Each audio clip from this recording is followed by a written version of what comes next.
What's up, wrestling fans? We are over 400 weeks worth of Smark Out Moment Smack Talk podcasts. Woo! It's time for the hot tags of the week, where we will be breaking down some of the current events, the rumors, the news, the gossip, the other kinds of stuff that we want to talk about that has happened over the past few days in the world of professional wrestling and sports entertainment. I'm your host, as always, Tony Mango, and joining me, as always, is Robert DeValise. 73 and sunny.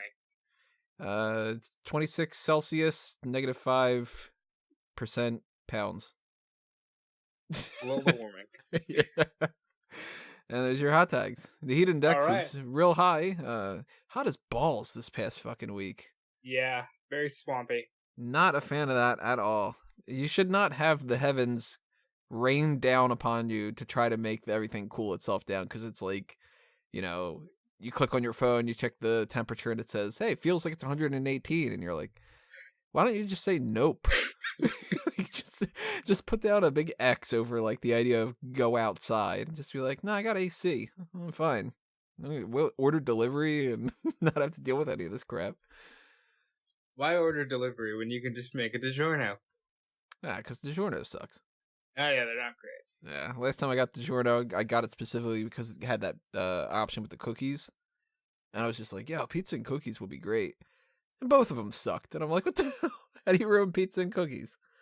How do you do that? That's one of the questions I want you to drop a comment for and tell us what you think. You should be leaving comments all over the place, including our YouTube channel. And while you're over there, you should subscribe if you haven't done that already and ring that little bell for notifications. Why? Because we want you to get notifications. Why? Because we want you to listen to the podcast. Why? Because what's the point if we don't do that? And strap in, because it's a long one tonight, boys and girls. We've got a lot of things to talk about here, and hot tag wise, I mean, last week there wasn't a whole lot, and I did it solo just to kind of get it out of the way. It wasn't really feeling a whole lot of the different hot tags, but one of the ones that I want to talk about, this is kind of the main one that we're going to talk about, but I'm just going to get it out of the way right now, because why not, is Smackville. I'd given my predictions on the last hot tags, gave the review that I put up on eWrestling News, which was my live reactions to a lot of different things. And now this is the time that we set aside to actually review it in podcast form. Very first thing I want to say about this one is that it was worthless. It wasn't worthless. They had a very specific goal, and it was testing out the new network. Well, I didn't put that together until I realized that it was the day before Smackville and the whole network changed. You know what? We're going to lump that in a little bit here to talk about something, because that's another hot tag. And one of the things we have to talk about is something that goes along with Smackville. So really quickly to set it up, the WWE Network changed its platform a little bit. They have a new redesign. They have some different changes to the actual layout of everything. They've gotten rid of the hidden gems section and some other sections that I'm not even aware of. About that. I'm so mad about the hidden gems. We'll talk about the little specifics that you and I have come across and some other people too.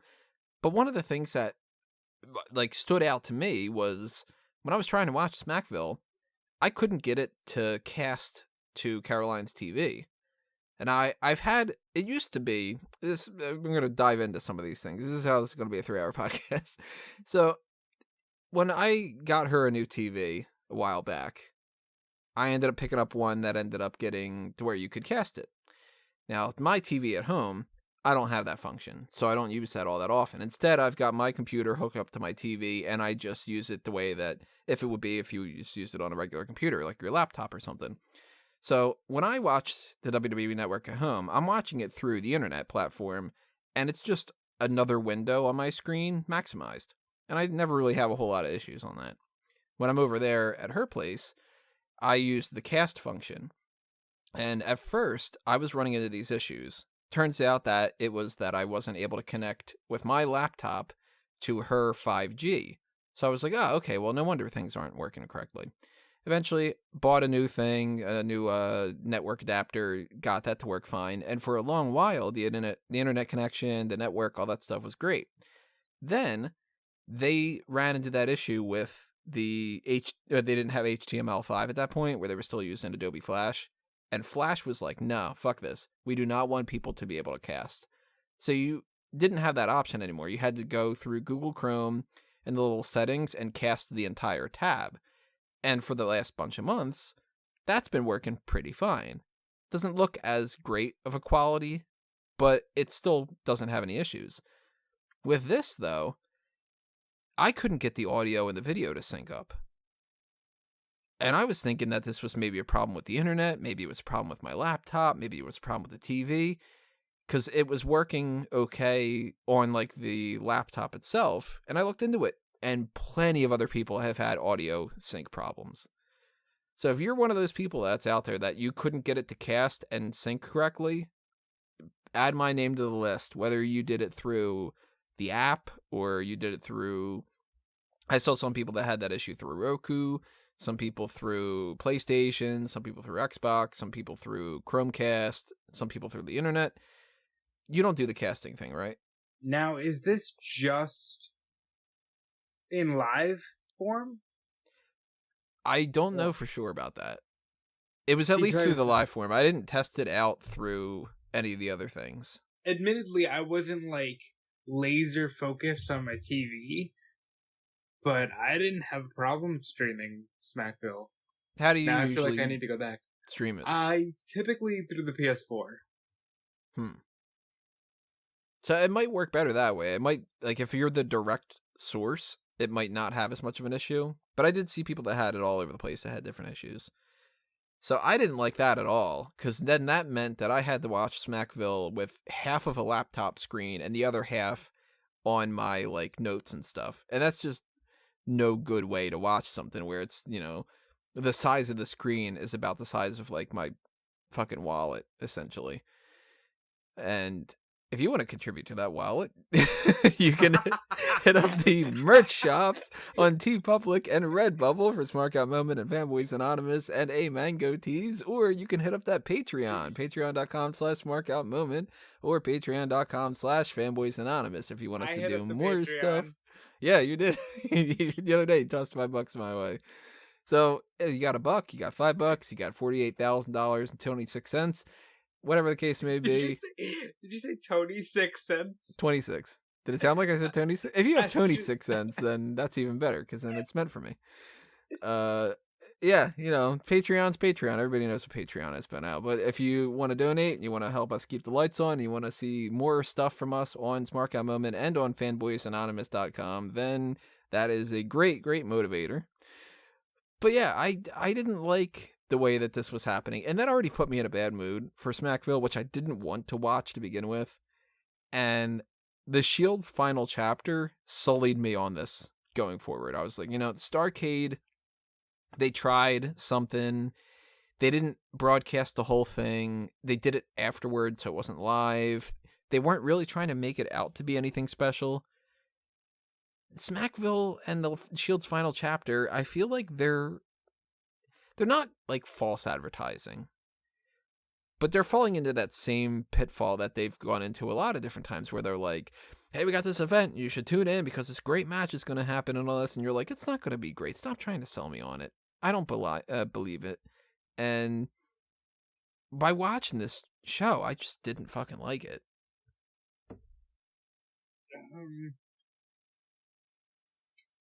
So I can't say that it hurt my feelings because I knew what it was going into it. Yeah. It just seemed like it could have been a little more exciting had they not done the Randy Orton thing on Tuesday and had Kofi's opponents been anybody but the two dudes that always lose.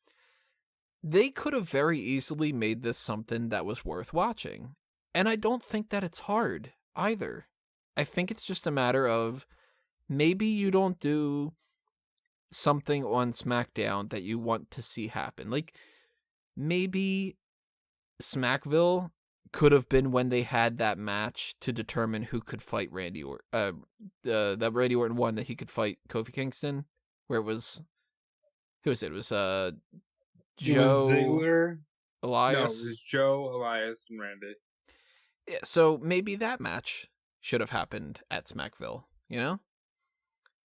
Because it's a lot. These house show things, I've never, even as a kid, I never valued a house show because I knew that it was like a 1 in a million shot for you to see anything that was worth a damn.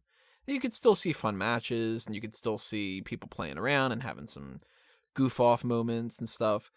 But by and large, you're getting copy and paste. What are the matches that have been going on recently? We're going to do the same thing throughout this whole loop. So AJ Styles and Ricochet, well, they're facing each other in a feud. Let's have them face each other every single night for the next 2 months, you know? Or let's throw out the Colognes and Sin Cara and Heath Slater and Titus O'Neil and these people that are like, they're just filling up time. You're not going to get 5-star classic matches that are going to be championship implications and all this stuff. And if you're going to make this a special, make it special. Do something interesting.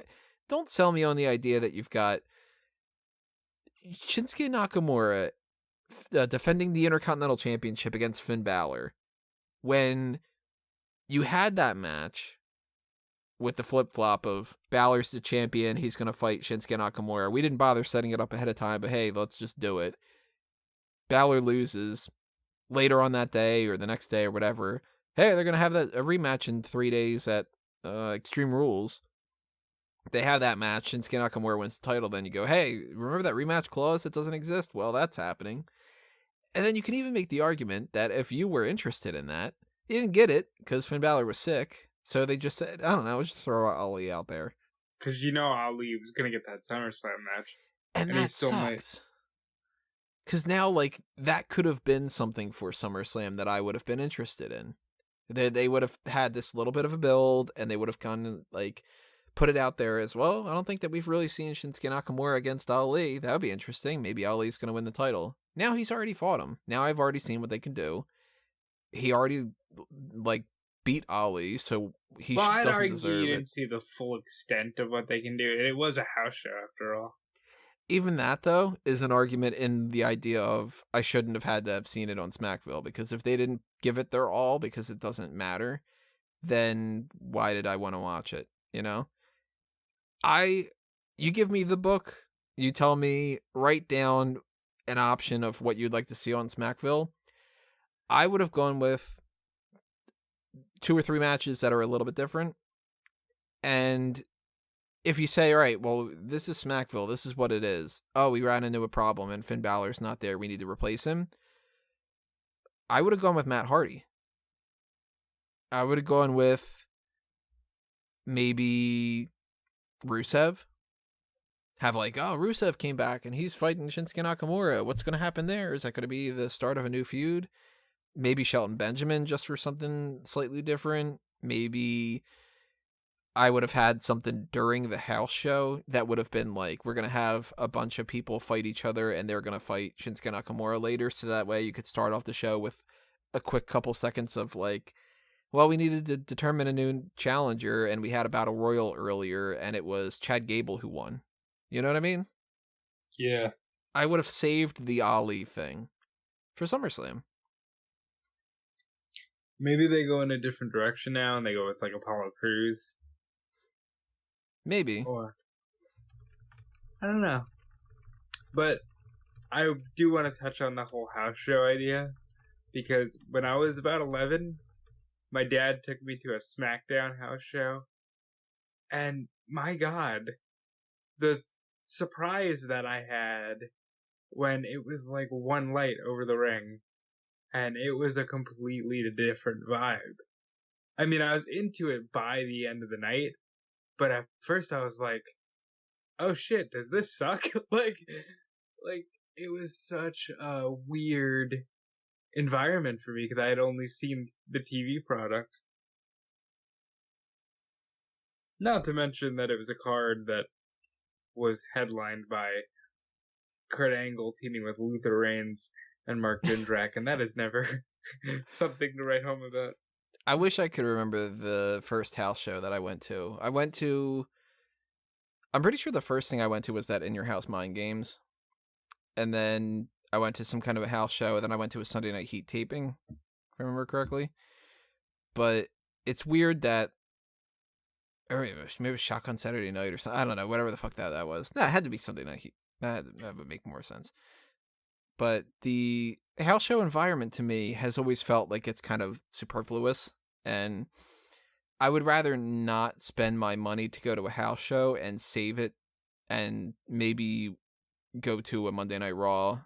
Like, you give me the option of go to 2 house shows or go to a Monday Night Raw, I'm going to go to the Monday Night Raw. That's, I guess, a better way to put it. That being said, if you're going to go to a house show, go to like an NXT, because you get that vibe of you can have these personal interactions with these people that are going to be on SmackDown and Raw very soon. And just better quality matches a lot of the time. Yeah, and you get like legit quality. So and you can see the shit that they're trying out too. Like, you see a lot of acts on NXT house shows that you do not see on NXT. Yeah, you could see Riddick Moss and Dorian Mack teaming up together with Robert Strauss as a manager. You can see Babatunde be big and his opponents not be as big. You can see lots of stuff like that, and it is fun. Like, if you are able to go to these shows, you can have some fun, but I would never spend $60 for a ticket for a house show, I think. What do you think about the idea of house shows now have video walls and pretty decent lighting? Good. You think that takes away from it? No, I think if you have it low rent, then it just doesn't feel like it's that good. Because you can go to any other kind of indie wrestling show and see something that doesn't have the quality of the stage and set and all that stuff, you know? You just go to like some, I don't know, LWF, the local wrestling federation. Like, I'm going to trademark that now. Yeah, and please do that. Institute so many different brands all over the place. LWF Chicago, LWF Canada, LWF Des Moines. I don't know. You know what is not going to be a subpar looking show? All Elite Wrestling's first show on TNT. Well, we will be definitely talking about that, but we need to run down Smackville. Oh, fuck, we spent a lot of time talking, we didn't even run down Smackville. Yeah, we spent all that time talking about all that, but... So, Ali fails to win the Intercontinental Championship. Surprise, surprise. I think that just did more harm than good, because now I don't have any interest in seeing Ali versus Nakamura for SummerSlam. But any kind of takeaways you had from that? Does Ali not do the 054? Does he just do a 450 splash now? Because that's so fucking lame. Is that what he tried to do? Maybe he did that because he was losing. Maybe they want to save that for, like, wins. I'd hope so. That was my takeaway, that he didn't do the... Also, I don't like Shinsuke Nakamura in full gear. Like, take off your shirt, dude. I don't even remember that. Like, no, he just wrestles now in, like, the full outfit. It's like, no, Nakamura, take off your shirt. So you just had the full red thing on the whole time? I don't remember that. Yeah. Well, that's kind of weird. Well, then we had an Elias musical performance, and this one, they just weren't trying. You're in Nashville. The whole point of this is it's Music City, and you got Elias doing this. Insult Nashville more. Don't make it the same basic promo we've heard 1,000 times. And he started talking about Shane McMahon and all this, and I don't think it got anywhere near the type of hate that they thought that it was going to. And then Kevin Owens comes out. He starts playing a guitar. He challenges him to a match. He wins the match. It's just pointless. I didn't like that at all. I thought that this was kind of like if this was a segment on SmackDown, I wouldn't have paid any attention to it. I don't really see the point in watching this on because I mean, let's be honest. We know that this is not a pay-per-view, but it's still presented as something special. It's a special event. And that should be more than just the regular TV shows. And if this was on the regular TV show, I still wouldn't like it. So, what's the pizzazz behind this? I did laugh that Elias basically sang a song about how Shane McMahon deserves more airtime on TV.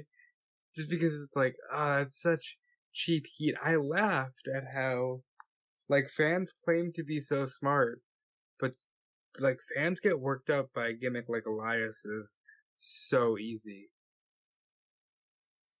And then, Kevin Owens came out and did the thing, and yeah, it was a match. To quote Drew, it was a match. And we also said it was a match about plenty of matches on the Invasion 2001 card on 2001 Wrestling Odyssey, available now on the Smark Moment YouTube channel and podcast feeds. Yes, indeed. Check them out while you get a chance. And if you are over on those audio-only types of platforms, iTunes, Stitcher, Spotify, Google Play, Anchor, whatever the case. Anchor, why did I say it that way? Anchor. If you are on Anchor, you... That's real stupid. Jesus. If you happen to be on Anchor and you would like to subscribe to these different platforms, then give us a rating of some star platform of some sort. Yeah, go ahead and do that stuff. And if you haven't checked out the other episodes of 2001, there are many episodes going back every month, including one on WrestleMania for that year. And there's going to be another one coming up next month. So, because that's how that's how work. Monthly things are, month to month.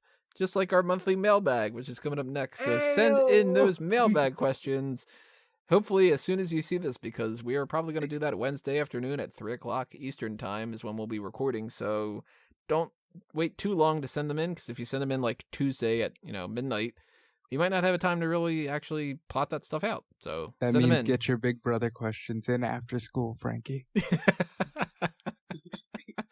I haven't been watching Big Brother the past week. I gotta catch up to that. This season is kind of gross. It seems like it. Yeah. So we had two other matches that they had kind of announced, but they didn't end up putting it on here. And I'm not too surprised about it, especially since one of them, they didn't even announce who the opponents were. But it was supposed to be the New Day the New Day defending their titles against TBA. I don't even know who they ended up facing, but that wasn't on the card for this. And we didn't get to see the triple threat match for the SmackDown Women's Championship between Bayley, Alexa Bliss, and Charlotte Flair. But we did get the triple threat between Kofi Kingston, Samoa Joe, and Dolph Ziggler. And I like all three of these guys. And I just wish that they had done the type of match that I was kind of hoping that it would be. But they did the same thing that I was sort of expecting for them to do, which was they wrestled a house show match. They know they didn't need to do anything that was great or crazy or worthwhile. Ziggler had no chance of winning. Samoa Joe had no chance of winning. So they were just going through the motions. And that's a shame. Yeah. It was a handicap match for like the first chunk of it. And then Kofi came back. He pinned Ziggler, right? I do not have that written down, I think. So I don't remember for sure. He pinned Ziggler, but it was a match. That's the shitty thing about this show is you kind of just feel like, it happened. And is that something that's going to make you want to spend $5 more per month to get access to these shows? I highly doubt it. If there are other perks on top of those perks, then yes. Like, if I can get next day access to Raw and SmackDown, I've been pushing for this since the network came out. I think that would be very good. If I can get Evolve monthly, and I can drop that subscription and just pay for the network.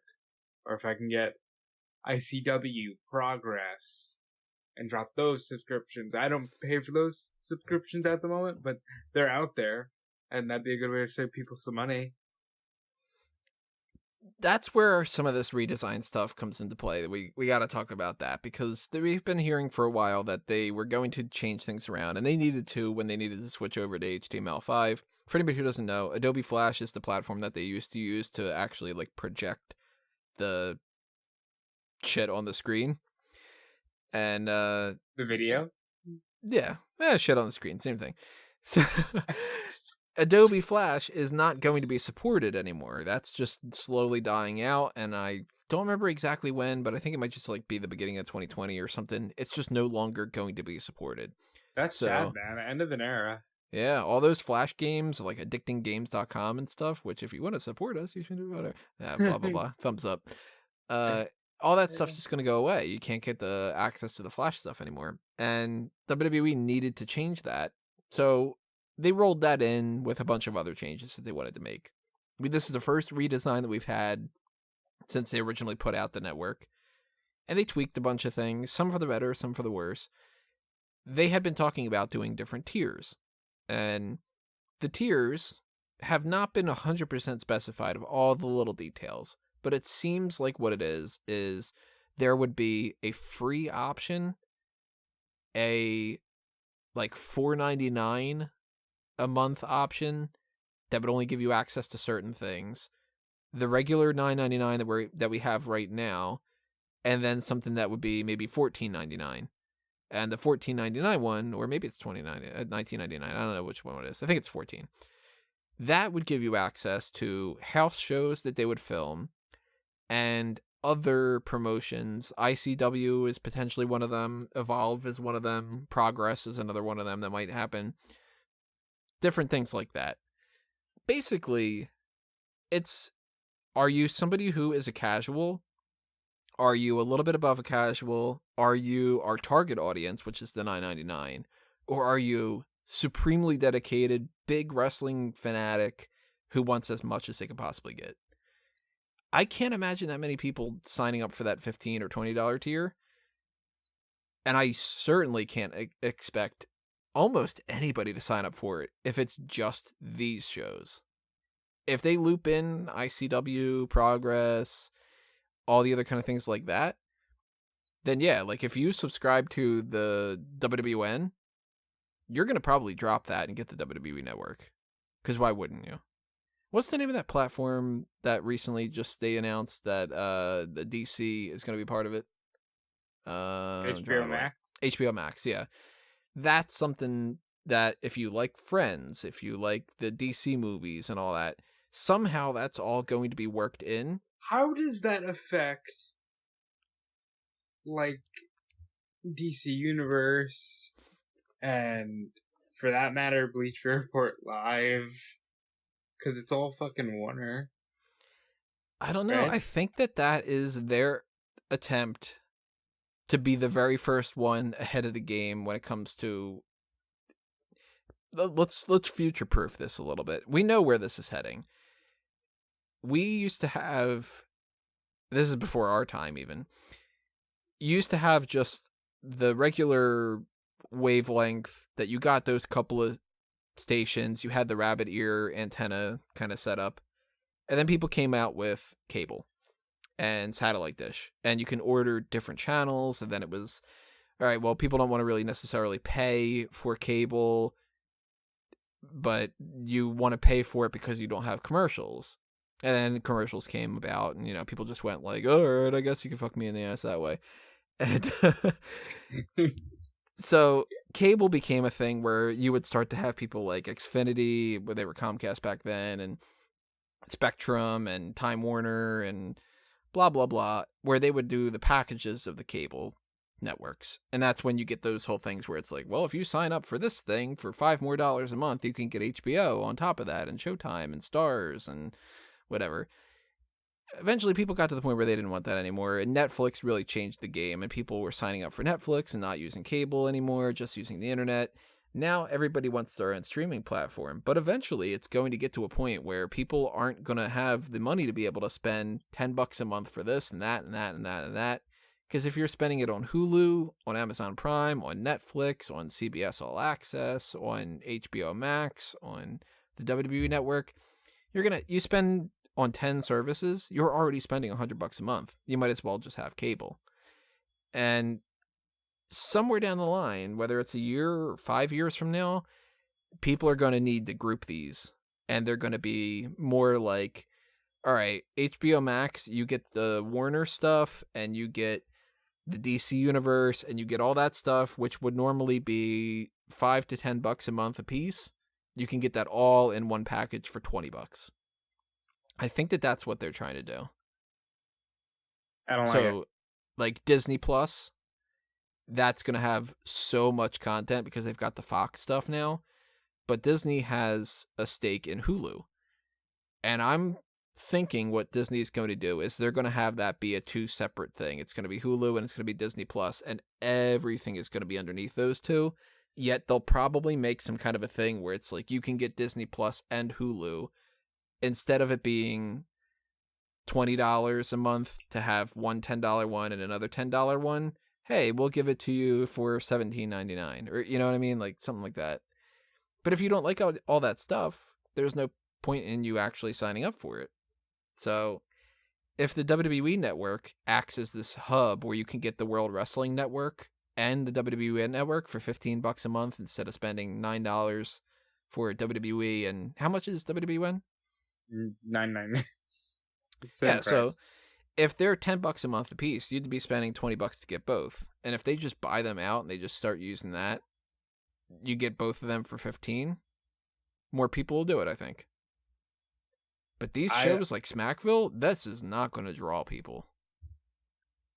I would also be insistent upon, all right, I know you have a backlog of Madison Square Garden house shows that have crazy shit like Shawn Michaels and the Outlaws against The Undertaker and LOD inside a cage. Start releasing those house shows. Back when the house show product was actually the goal over the television product, because there's so much shit that is untouched. And you need to start unearthing all of those. And in that vein, let me just say, where is the hidden gem section? So that is something that a lot of people are criticizing, and I never really clicked on the hidden gems, so I'm not feeling that severe backlash. But I mean, just because I didn't follow it doesn't mean it's the way that they have structured this new network. Like, some of it's really cool. Like, the ECW section now is broken down into really cool, like, ECW, WWE, ECW, the ECW super shows. You get everything, and it's a little more organized. But then they just do shit like, you know, the Beyond the Ring section that had all the DVD documentaries, abolished. Now they're all just thrown around somewhere. Same thing with 1990s WWF Superstars, Primetime Wrestling. They're all there, but they're not in their own little sections. Well, I'm looking at the network right now because I never really had a chance to search for things. They've got, for anybody who doesn't know off the top of their heads, they got featured WWE pay-per-view, Raw, SmackDown, NXT, in-ring, originals, and schedule. The schedule I did check out, and I hate it. I do not like how you have to keep clicking this scroll wheel to look at these little thumbnails to get to that, and that they only updated it to a certain amount of time. I can't seem to find, like, to look for, like, next week schedule or something like that, or 3 days from now. It seems like it's only over the course of like a 12-hour period, so that's really shitty. So on the website there is a section called WWE Classic Series, and you get things like the Cruiserweight Classic, which is stupid. That should be in the Modern Series. You get Superstars, Primetime, like WWE, ECW, all that shit. But again, where's the hidden gems? And all the shit that was in the hidden gems. Like, Lex Luger slamming Yokozuna on the USS Intrepid, and that whole, like, hour-long presentation is there. Or, I don't know, give me another one. Well, looking at the original section, that's another thing that I'm coming across a bunch of problems that I didn't notice before because I didn't get a chance to look at it. But who's to say that their idea of how they wanted to organize this is the way that everybody wants to search? The best way to have some kind of a system is where anybody can find things, the easier that they can want to look for them.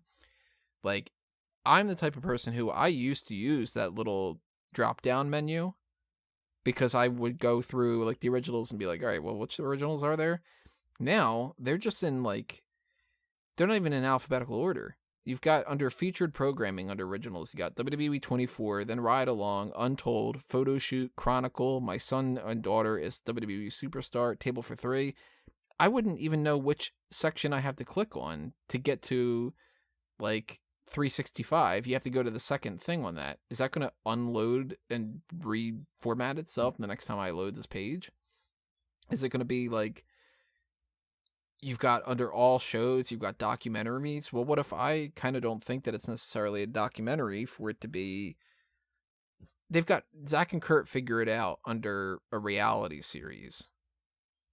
Is that really a reality show? It's just them shopping for It's toys. more reality than it is documentary, I guess.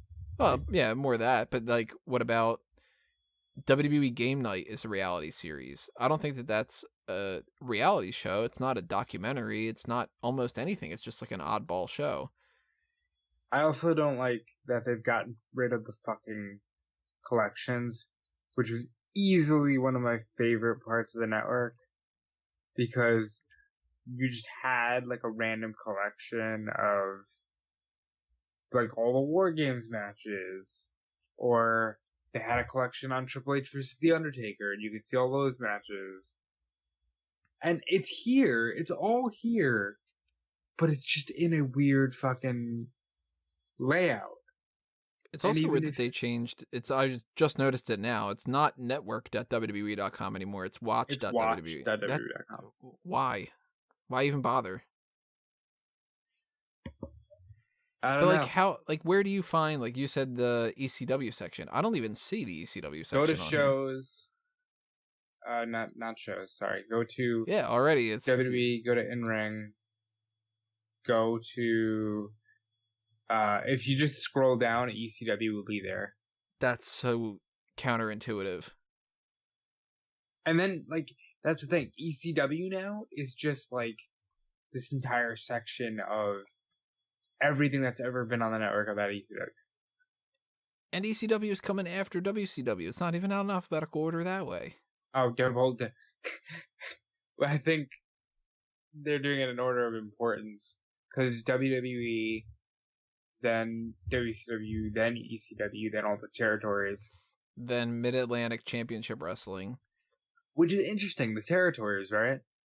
They have AWA Superstars, and then they have ESPN Championship Wrestling, which is just the AWA. But, like, they've divided the AWA into 3 sections. They have Southpaw regional wrestling under territories. They always have. Because for some reason, they get a sense of humor when it comes to Southpaw. That's ridiculous. I like that. All right, you win a little bit of points on that one. But it is very strange. I don't like the way that has happened. I haven't searched for anything yet. Let me see what happens if I search for, like, Royal Rumble 1996. You know what I haven't tried searching for? And I know it's a douchey thing.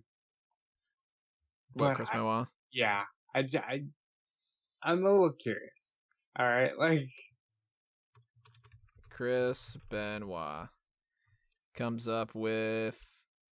Chris Masters, Chris Jericho. Yeah, Chris Jericho, Chris Masters, Roadblock, End of the Line 2016. So they still have that, which that's fine. If you do a search for Royal Rumble 96, it comes up with Royal Rumble 96. That's good. It used to be a little bit harder. Monday Night Raw 1997. Let's see what pops up. If they now see Monday Night Raw 1997, I'm coming across only 3 things under the Raw section. March 31st, February 24th, and May 12th. Not all of the ones from 1997. How can you do something like that and expect people to find stuff? So, let's see, July 1997. You search Monday Night Raw, July 1997, it comes up with 40 things for the news, and none of it is an episode of Monday Night Raw. Counterintuitive. I don't like the way that is. I don't like how when you hover over the screen that the pause and the back and forth Try buttons. just Raw in 1997. Let's see. Because I found a lot of dumb shit. That comes up with 4 highlights and 71 news stories. You typed in Raw space 1997. Oh, now I'm getting, I guess it reloaded itself now that I went to click back onto it again. That's weird. Yeah, now I've got Jump to Match, Crush versus Jeff Jarrett, Kama versus The Undertaker. For Root versus Jim. Yeah. Jump to Moment has some of the worst immediate moments you could show. Who was the Patriot? Raw is War shirt commercial with Sonny. There you go. That's Baracus is coming. Wow, Baracus. Haven't heard that name in a while. So overall, I mean, they needed to do a redesign, and I'm sure there's some things on the back end of this that's a lot better, but there's a lot of this that I'm not liking.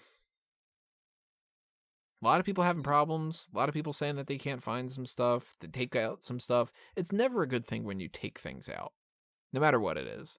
Like when Skype was like, hey, people don't need to be able to adjust their volume. Never makes any sense. You know what it is? They've, for whatever stupid reason, have lumped the network into their website. Like, you see how you get news? And you can click superstar profiles and stuff like that. I guess they're trying to just have everything be one thing, and they still don't know how to really organize it. So we're probably going to get another redesign. I mean, eventually we're going to get a redesign. 20 years from now, of course, they're going to have not the same exact thing. But it has been a couple of years. They needed a redesign, and I don't think that they planned this all out as well as they should have. It's good to know that typing in Raw 1997 gives me the legendary match of Sal Sincere versus Mark Mara. Good old Salvatore Sincere. Good old Salvatore Sincere. There was something else on the network that happened. There actually was 2 things that happened recently. One of them was rebuilding Big Show. Did you get a chance to check that out? I did. Not all that great, from my perspective. I just felt very weird about it. Like, Big Show, first of all, you feel sad, because you can relate to some extent. Like, yeah, you hear horror stories about Andre, you know, and I can understand wanting to avoid that fate. But I also heard him say, I'm going to be really busy soon. And I'm like, oh boy, another Big Show run? I don't know if the business wants, needs, or is ready for that. He's going to AEW. He's the large show. White Paul White. The large spectacle. I mean, Big Show is a guy that I feel he's done it all already. What else is there that he's going to do? He's not going to win a Royal Rumble and main event WrestleMania and be the top guy anymore. He's a Hall of Famer. He could have his couple of matches with a couple other people, but are there any other dream matches left for Big Show? That fucking 7-foot black dude. Have you seen that dude? Jordan, I can't remember his name. It's like Omagbian or something. Yeah, my God, that is a massive man. I'd like to see him give Big Show a Mortal Kombat fatality, and that's how Big Show ends his career. Like, that dude is a monster. There are people that he could have, like, some kind of, like, stand next to Babatunde, stand next to that guy. He's already had his whole thing with Braun Strowman. I guess probably the next tallest guy would be Dijakovic, right? Yeah. Probably. I don't remember any other, like, super tall guys. They should have ended it with Strowman, but they brought him back. Yeah, they missed their opportunity to have Strowman retire Big Show, I think. They should have ended it with that cage match with Strowman. So I didn't really love this special. I thought that it was kind of the worst case scenario of if you told me that there was going to be a special about Big Show's recovery, because it was mostly him just being like, yeah, it's real tough. And a little bit of like, I've done a little bit of the knee stuff I'm working on here, and I don't really love medical things as it is. I've never been interested in like medical shows. So that's a personal preference on that too. I say skip it. Me neither, but when you're dealing with such a massive dude, like, there's at least that intrigue there. But I would say skip it unless you're like a diehard Big Show fan. Yeah. Does it bother you that he never won a Royal Rumble? Kinda. Because you'd think that he should have at some point. Yeah, especially with as many times as he entered in the number 30 position. But that's neither here nor there. Biggest guy in practically every single Royal Rumble that he's ever been in. If not every single one of them. Yeah. And he made it pretty far on a lot of them. Most of them, probably, that he was in. 2004, 1999, or not 99, 2000. 2004, probably like 03, 02. Final Four, Final Five for a lot of things and stuff. I Yeah. would have thought that he would have done that. But he's been a multiple-time world champion. He's won every single belt under the sun for the most part. So, I mean, he's a Hall of Famer. There's no question about it. Big Show doesn't need to return to prove anything. And whatever his last match was, that one with the New Day and the Bar, that wasn't anything to retire on. But I don't think that we should have a Big Show run. I think that if Big Show is healthy enough, he should come back for one match. And that's it. And then he retires against whoever he wants to retire against. If he wants to put over Kevin Owens, then they do that. If he wants to put over God knows who, Adam Cole, like, just Yikes. give him the match that he wants to have and have that be it. Then he can do his ambassador type stuff. But then again, he said on the thing that he really likes that traveling lifestyle. So maybe he doesn't want to retire for that purpose, you know? As long as he can do it to a level Healthy where extent. it doesn't seem like he's in pain just moving, then I'm all for it. Like, Big Show, to me, will always be a fun watch, but I'm Yeah. also somebody who's like, fuck yeah, give me more Undertaker. You know? Big Show is one of those people like Mark Henry that I've always thought was underrated, but at the same time, I'm never going to like go to bat for them being like the top of the line. Like, people crap on him way too much. They act like he's some awful performer, and he's just not. Yeah, at the same time, I'm not going to be like, all right, well, if I have 5 options for a champion, Big Show's one of them. You know, it's not going to be one of them. Yeah. Who would you So- say, if he had one more match in him that you think that should like be his retirement match, who would you put him against? I'm dead serious about putting him in the ring with that NXT dude. Jordan so-and-so? Yeah. Like, I think the Strowman stuff was perfect. That if you're not gonna do that, then either let Brock Lesnar kill him and eat the carcass, or like let that big dude just throw him into the ground. I could see some arguments for a couple people. I know that I'm going to get a lot of hate for this one, but I'm looking at things kind of in alphabetical order. I could see an argument for Baron Corbin. Imagine the heat. Well, but here's Baron my Corbin, whole the one issue to with retire Corbin. Kurt Angle, the one to retire Big Show, such and such his favorite son, you know? Like, Baron Corbin's a big guy on his own right. But that's my whole issue with him right now. It's like, you're probably a legit 6'10", 6'11" dude who collects skulls for fun, but you come on TV and you're like, stay away from me, Seth Rollins, I'm afraid you're gonna hurt me. And I'm Yeah. hoping that the fact that he's been away means he's coming back as a dude who collects skulls for fun and is going to kill some people. I could see a scenario where Drew McIntyre would be somebody that could retire Big Show. Drew McIntyre is pretty damn big. I would like it. If they wanted to tell a story of like the smaller guy overcoming the bigger guy, and it's not necessarily like I beat you so bad that you're going into retirement, then that could be a lot of different people. I mean, that could be a Cesaro, that could be whoever, a Ricochet, you know. On the SmackDown side of things, I'm looking through that. I mean, I don't see much in like Aleister Black versus Big Show or something like that. They would only work to give him somebody like an Apollo Crews if they were serious about pushing him, and I don't think that they are, so that's not really going to be the case. I could see a Kevin Owens if they were making Big Show a heel. I could see him having some kind of a tie to somebody like a Randy Orton. I don't think that they should push Lars Sullivan anymore, so I would never want to see Lars Sullivan be the guy that retires Big Show, but it's a possibility if they Do you wanted to go think that he's route. just like done? Big Show? Or No, Lars Sullivan? Sullivan.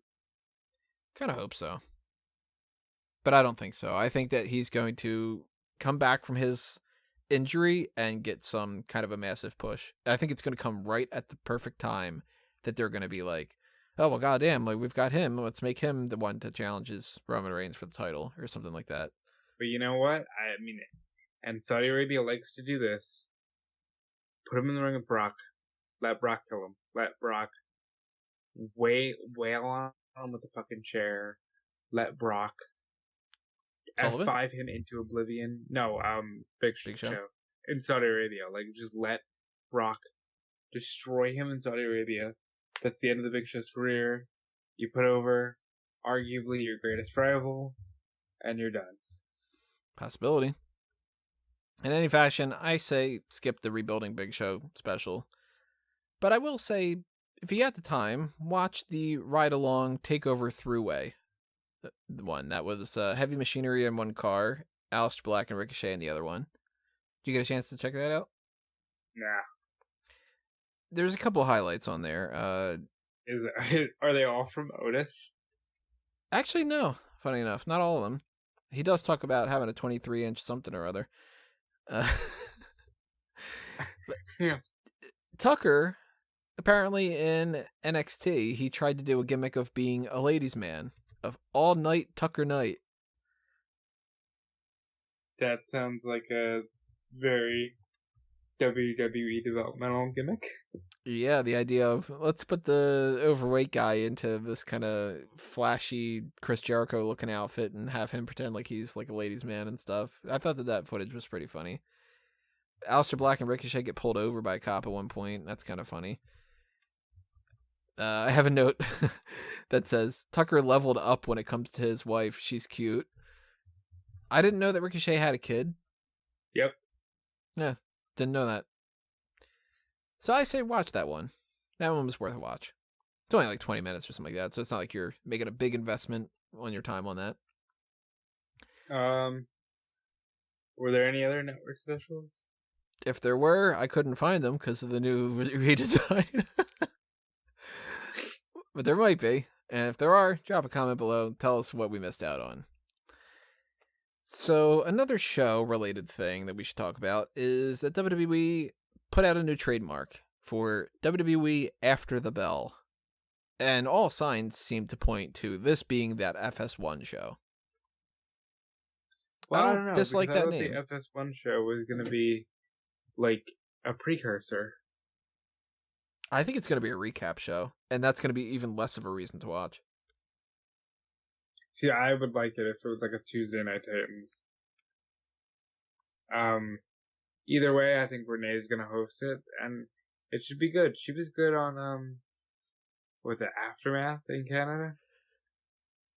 Afterburn? No, it wasn't a WWE show. It was a wrestling show, but it was a...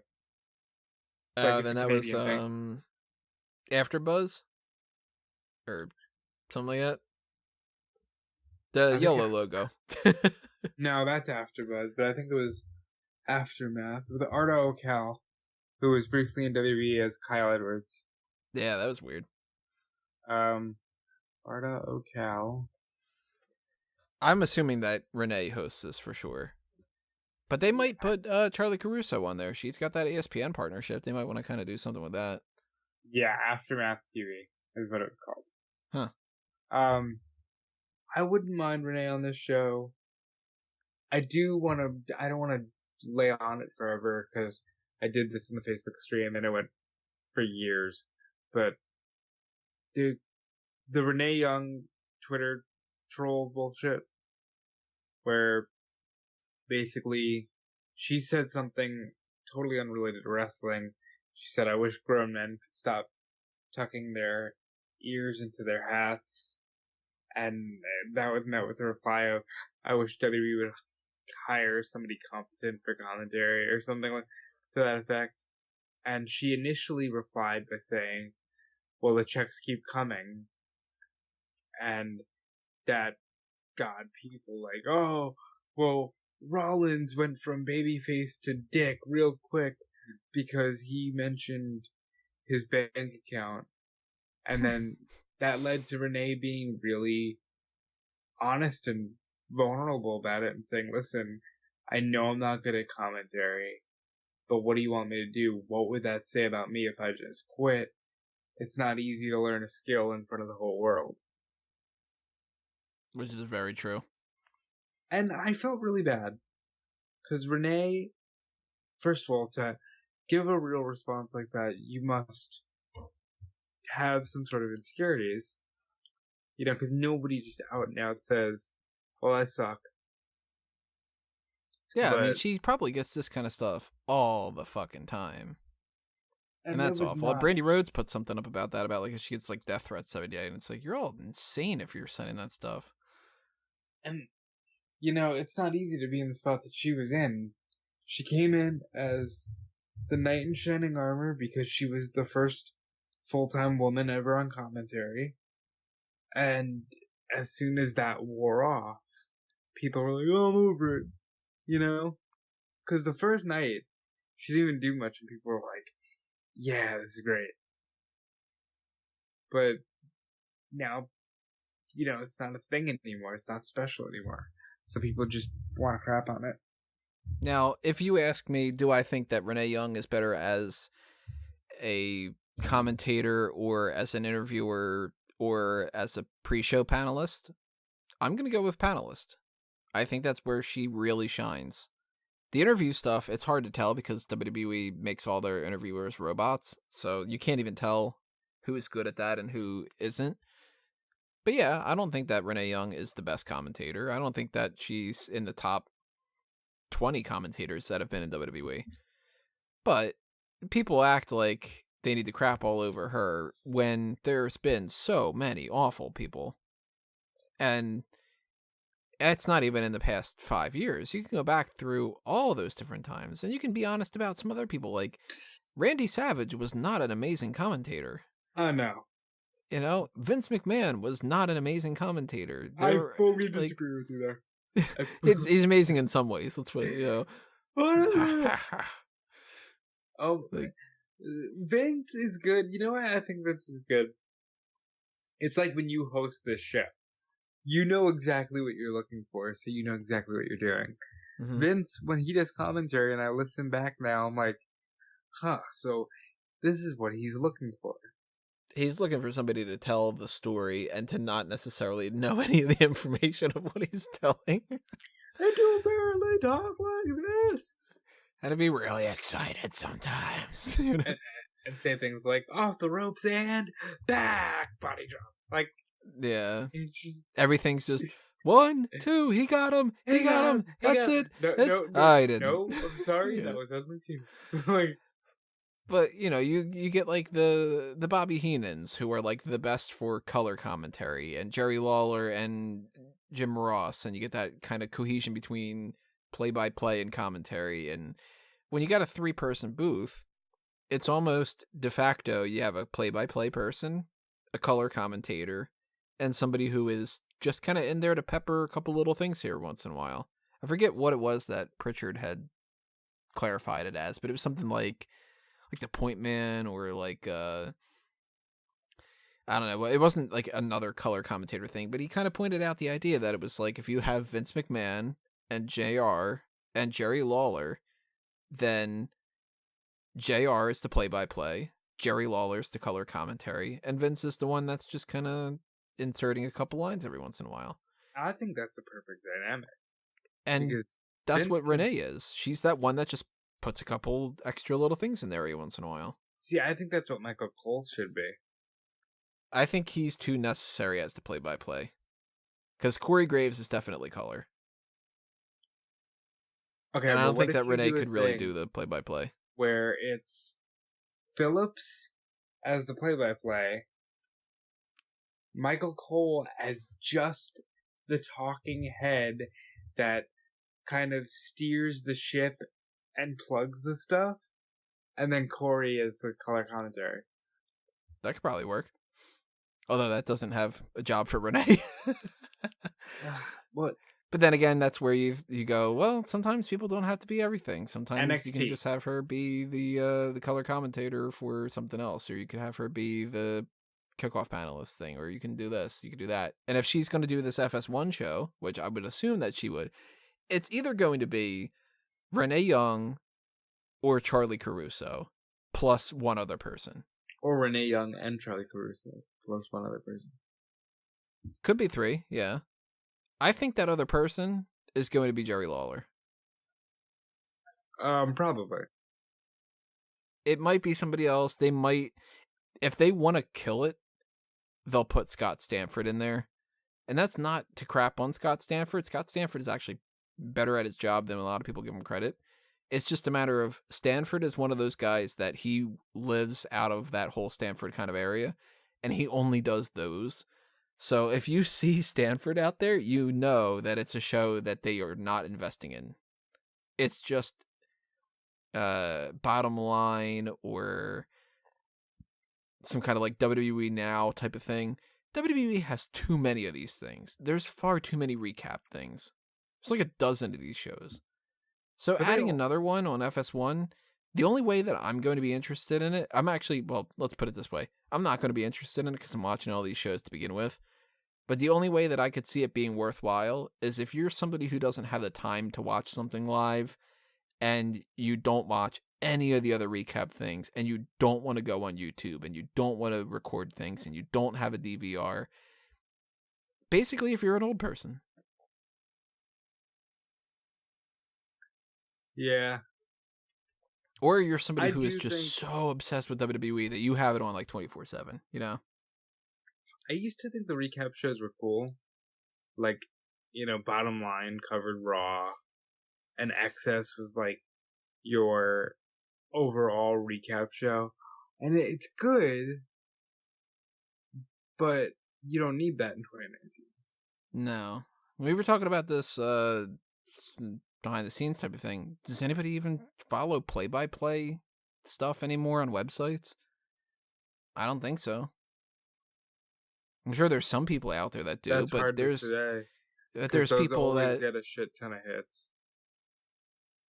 But is that because it's not just like the environment of the situation and the comments and people wanting to know what happened with the highlights, or is it people that are actually like, I want to know move by move what happened? You know? I don't know, but if we could make an overall movement in wrestling media to stop doing move by move, play by play, that'd be great.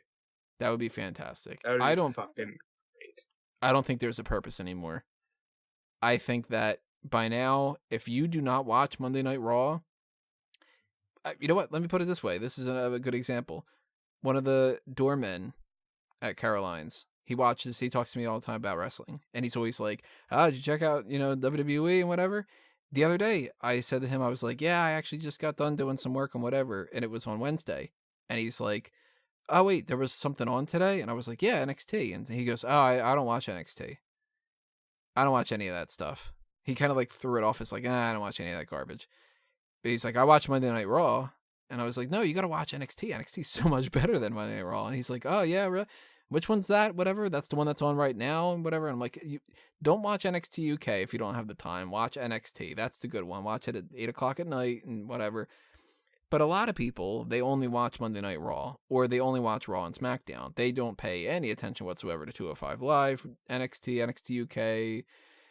I'm sure he wouldn't have watched Smackville, any of the network stuff. So for somebody in his case, he might watch a show on FS1 that recaps all that stuff. And that's where they need to do it. If this is WWE After the Bell, where we tell you the shortened version of what happened on Monday Night Raw and that's it, pointless. But if this is, you've got FS1 on because you're a real sports person, and we're going to give you a breakdown of everything important that happened throughout the week on WWE, and we're going to tell you about 205 Live, and we're going to tell you about how you can watch NXT UK, they might get more viewers that way. I think they're going to start out like they always do.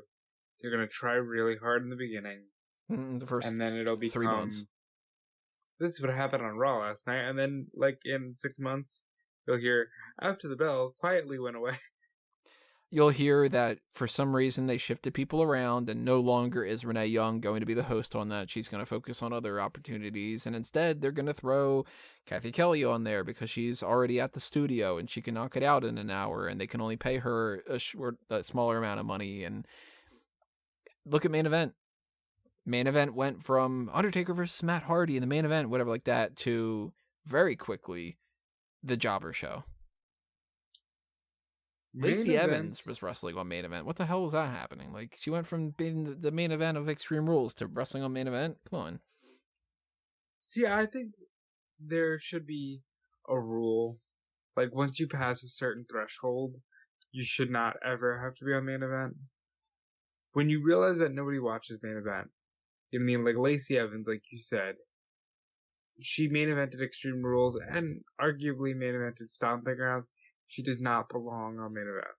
And you can't even make the argument that, well, they put her on there because maybe somebody would want to watch, because WWE does not put Main Event in any kind of commercials, or it's not on WWE.com under the shows.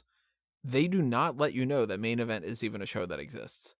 So if you are somebody who doesn't watch Main Event and you would be interested in Lacey Evans, you wouldn't know that she was on there unless you clicked on a site like Smark Out Moment, where I tell you that Lacey Evans beat Dana Brooke. And then there's no point in watching it, you know? You shouldn't have to rely on other websites to promote your product that you don't have anybody watching because you don't care enough to even put it down under your section of, like, these are shows that we have. So with After the Bell, is anybody going to watch it? Is WWE After the Bell going to be listed under the shows on WWE.com? I highly doubt it. They'll have like one page when it first debuts. They'll talk about it a couple times. We're going to address this on WWE After the Bell. But give us something that's interesting. Give us like I don't know, like have like a special guest every week where they can talk about the big stories and kind of analyze it. A little bit more like that. What's that Pete Rosenberg show that they did? Bring it to the table. Yeah, do something like that where you can talk about these issues, and it could be an actual like analysis show instead of, if there's no point in watching a show where if they go, this is what happened on Monday Night Raw, Samoa Joe and Roman Reigns were going to have a Samoan Summit, and it turned out that they were brawling. Isn't that great that they were brawling? Look at them fight. Here's a couple clips of them fighting. So they fought, and then Lawler goes, ah! It's just, you know. That's all Jerry Lawler seems to do a lot of the time now. Lawler used to be great. They neutered him. I like the name, though, WWE After the Bell. It's better than a lot of other names that I've been hearing people pitch. So, whatever, you know. Let's see what else we have here. Let's talk about another TV show. Let's talk non-WWE when it comes to this. AEW has confirmed that they're going to be Wednesday nights. They are showing up for October 2nd. They are going to be in Washington, D.C. All the tickets are going to go on sale on Friday? I think it's Friday. At some point, tickets are going on sale. And they still have not clarified whether or not the show is going to be Wednesday Night Dynamite, but we can kind of assume that that's the case. How you feeling about AEW? I am feeling great about AEW. I am so sad, so irrationally sad that this show has not been dubbed Wednesday Night Dynamite, because I hate when the wrestling promotion is the name of the show. It's like, it's not called WWE on USA, and I know Callum and others hate when you draw that comparison, but when you just call your show, it's All Elite Wrestling. It's All Elite Wrestling. It's All Elite Wrestling. Live Definitely on don't call it that. TNT. When that just gives me Impact Wrestling vibes and Ring of Honor vibes, and I want this to be called Wednesday Night Dynamite, and I want cool promos where people are literally lighting a spark, and maybe if they get certain people, you can say things like pipe bomb and dynamite, and you can just do stupid shit. Like, I like when wrestling does dumb, punny branding shit. I'm of two worlds with that, because I would not like it if it was just called All Elite Wrestling. Even worse if it was just called AEW. Like, if you just look under, your menu on your guide and it just says AEW. But I don't love the name Wednesday Night Dynamite. And I don't know what you could really call it to kind of like bridge the gap. But it's weird because this isn't a TV show where you could have something like Brooklyn Nine-Nine, where it's just called Brooklyn Nine-Nine and that's it. But at the same time, it's not like watching the NBA or NFL where it's just like, all right, it's Monday Night Football. It's on Monday night and it's football. You know what it is. And you're going to watch it if your team is playing. And if not, you're probably not going to watch it if you're not interested. But you're going to watch based off of like those parameters. And you can't really call it like Monday Night Wrestling. Or in this case, they're going to be on Wednesdays. It can't be Wednesday Night Wrestling. Because then it would be, people would go, oh, is that WWE? You have to make sure AEW, All Elite, is out there. But I don't think that the title AEW or All Elite Wrestling Wednesday Night Dynamite feels like a modern thing to me. You know what I mean? It's a little more like old schoolish in a way that I don't like. A lot of people love old school. There's people out there that are like, nothing good ever happened past 1965. Or I've heard an argument from some dude that I went to high school with. He was like, there hasn't been a great movie made since 1970 something or other. And I'm like, you're just a fucking idiot. But some people are like that. And some people think that there's no better thing than Lucille Ball and stuff that happened in the 50s or whatever. And you're going to get wrestling fans that are only going to be interested in a throwback to the old school type stuff. But AEW right now, they're so like, they want to be a little bit of everything. And I commend them to a certain extent for that. But at the same time, I think that they have no identity. Are they the anti-WWE edgy people? Or are they the people that don't need to refer to WWE because they're presenting something that's above them? Are they the old school throwback to like the wrestling stampede type of thing? Or are they doing Fyter Fest? Are they Wednesday Night Dynamite? Or are they a YouTube channel called Being the Elite? You know what I mean? Like, I don't get that sense. They're a little bit of everything because it's 2019 and the wrestling isn't confined to just one thing, man. It's all these things. It's great wrestling like Kenny Omega. It's Joey Ryan's dick. It's everything. And I say that facetiously, but I'm growing increasingly tired of this idea that wrestling's evolving and we should all just admit that it's one giant circus act but also take us seriously because we really do put our bodies on the line. And this has nothing to do with AEW, so I'm gonna cut myself off here. It's they give off those vibes too, you know what I mean? Oh well, we don't need to mention WWE, but we're totally gonna go, hey, did you see me break that throne? Hey, did you see when I broke the throne at Double or Nothing? Wasn't that cool? That kind of shit just drives me up the wall, because it's like, you don't need to do that, and the more you do that, the more you're just gonna look like TNA, and we don't need another TNA.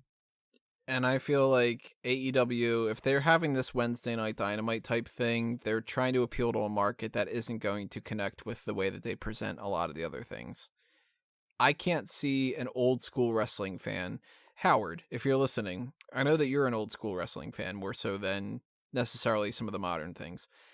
If you are seeing Wednesday Night Dynamite and you click on that channel and you see people that are acting the way that being the elite stuff is on YouTube, where it's kind of like winking and nodding at the fourth wall and appealing, let's be honest, appealing to smarks. Doesn't that kind of turn you off? Because you're not getting the old school wrestling thing? Wouldn't you want to watch a show that's presented as if it's 100% honest to goodness, you know, this is the bad guy and that's the good guy and they're fighting and we're in a professional wrestling capacity and whatever? A lot of people aren't going to like that, and a lot of people aren't going to like the smarky type stuff. And I think if you try to do too many things at one time, you end up not really fulfilling anybody, because you are spreading yourself too thin. And I think they're running that risk more than any other risk possible right now, because every time I watch one of their shows, it's like, all right, here we go, fucking Kenny Omega and the Young Bucks, and I'm super stoked for this match. And then it's like, you get the Librarians, and the whole fucking joke about the Librarians is, aren't stupid gimmicks stupid? And that's the whole joke. And I don't know. I don't like wink and nod kind of wrestling. That's totally a personal preference. Mm-hmm. But like, I don't like that you feel this need to like slap people in the face. Well, I'm playing a character. But are you though? Like, what is your character? Like, The Undertaker's playing a character. Bray Wyatt is playing a character. But if you're just going under an assumed name, are you really playing a character? Yeah, but Luchasaurus has a mask, and you can differentiate him a little differently. And Jungle Boy is obviously not grown up in the fucking jungle or whatever. Yeah, like, those dudes are playing a character. I don't expect Luchasaurus to be Luchasaurus on Twitter. But, you know, I kind of picture Luchasaurus to be more along the lines of a Chikara type thing. But like or Lucha Underground. Kenny Omega? Like, I see no reason that dude should be any different. Or, like, feel like, well, I'm just being a character, because it's like, no, you're not. You're being an extension of yourself, and you're projecting that to the world. You're being Trevor or whatever his name is. What's his name? His name is Tyson Smith. Tyson Smith. So you're being Tyson Smith with a different name. With a much cooler name, because you can admit that Tyson Smith is a dumb name. Not a dumb name, but a very vanilla name. Yeah, it's, you know, Tyson Smith could be anybody. He could be the guy that's checking your bags at the grocery store. But like, I don't know, the Wednesday Night Dynamite thing, I'm still not feeling that. I want the AEW show to have something more. I want the whole entity to have more of an identity that I can actually identify with. I just like the idea of Dynamite on TNT. So it's there. Yeah, that makes sense. Beautiful. I like that. That pun's not lost on me and stuff, but you know, I'm really like, I'm disappointed. I guess this is a better way for me to kind of wrap up my thoughts about it is, before we got these shows like Double or Nothing, I was really hoping that they would be much more sports, because at least that would feel completely different from WWE. And even if I didn't necessarily like it, I wouldn't feel like I was watching WWE Light. I'm not convinced that they're not going to be sports yet. I feel like TV is going to change some elements. like recently in the promos for an all-out triple threat of Janela, Darby Allin, and Jimmy Havoc. Janela's whole gripe, he's going crazy. I'm 0-2. I'm 0-2. I've lost both my matches. Like, I like that.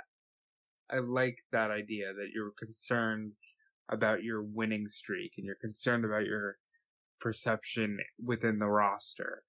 Those are cool sports elements that I want you to take further. I'm not going to say no silly stuff because I get that there's a market for it, but don't crap on the idea that we're all watching pro wrestling.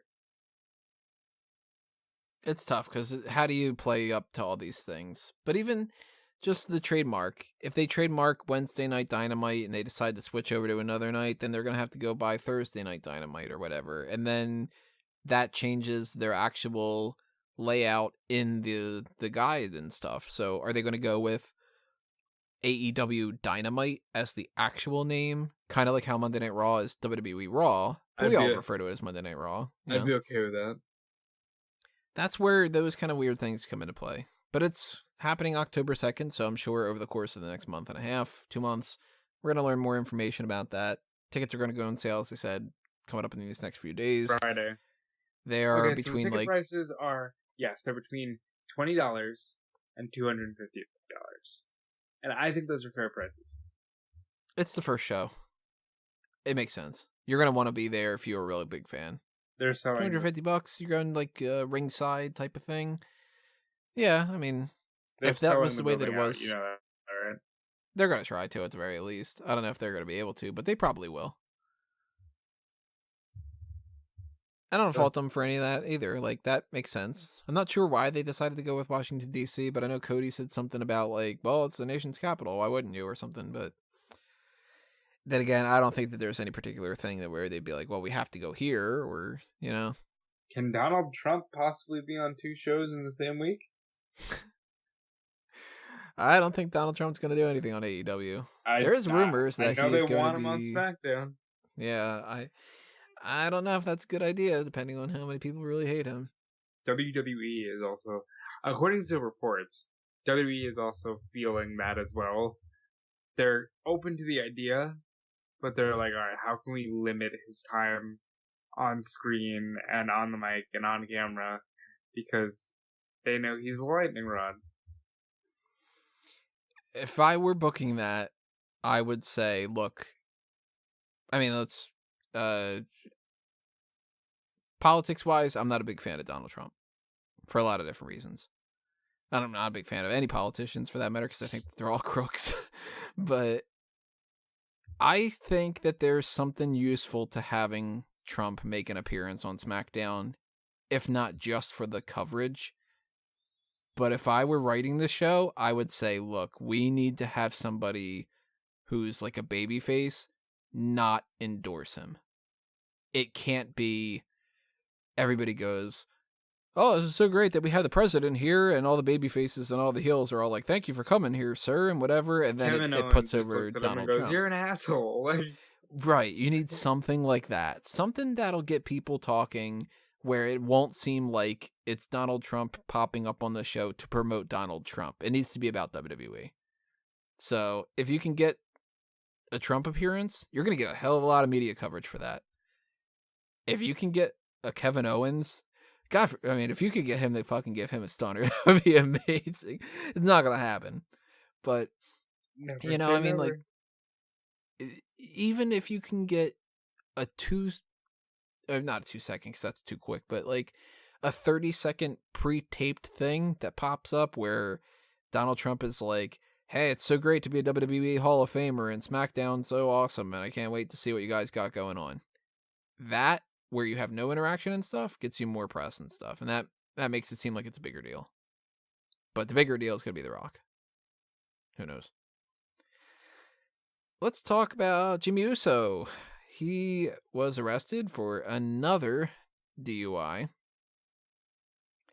They had a bunch of different reports that happened about what actually went down, where it was stuff like he went into the cop car, they were going they had to drive down to a different area. He was confused. He didn't know what was going on. Possibly had some kind of an argument with different people about that whole process. There's reports, rumors, speculation.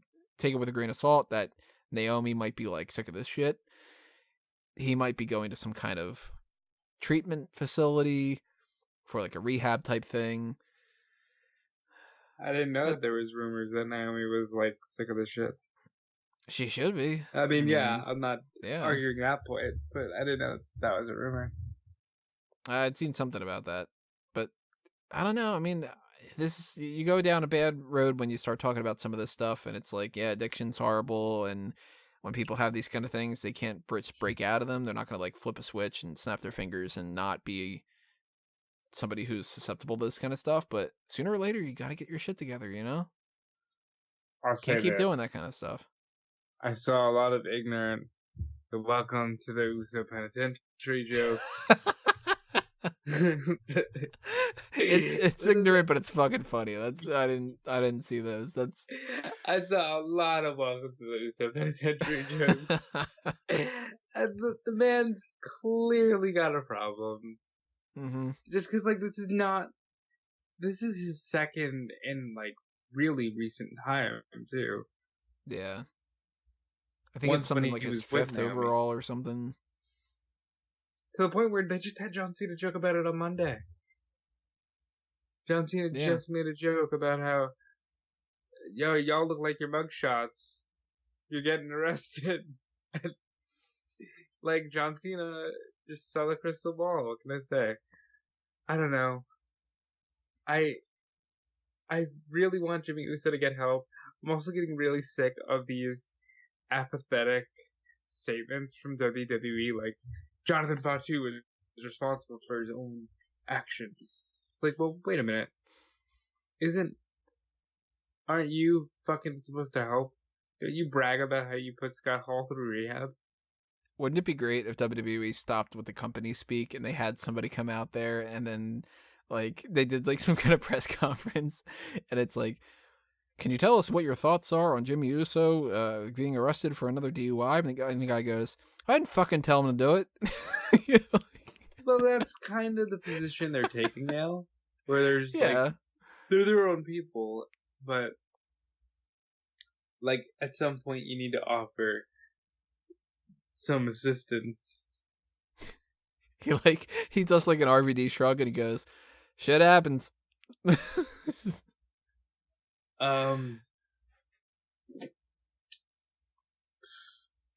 It sucks that that's the scenario that's happening again. Like, there's no positives to that.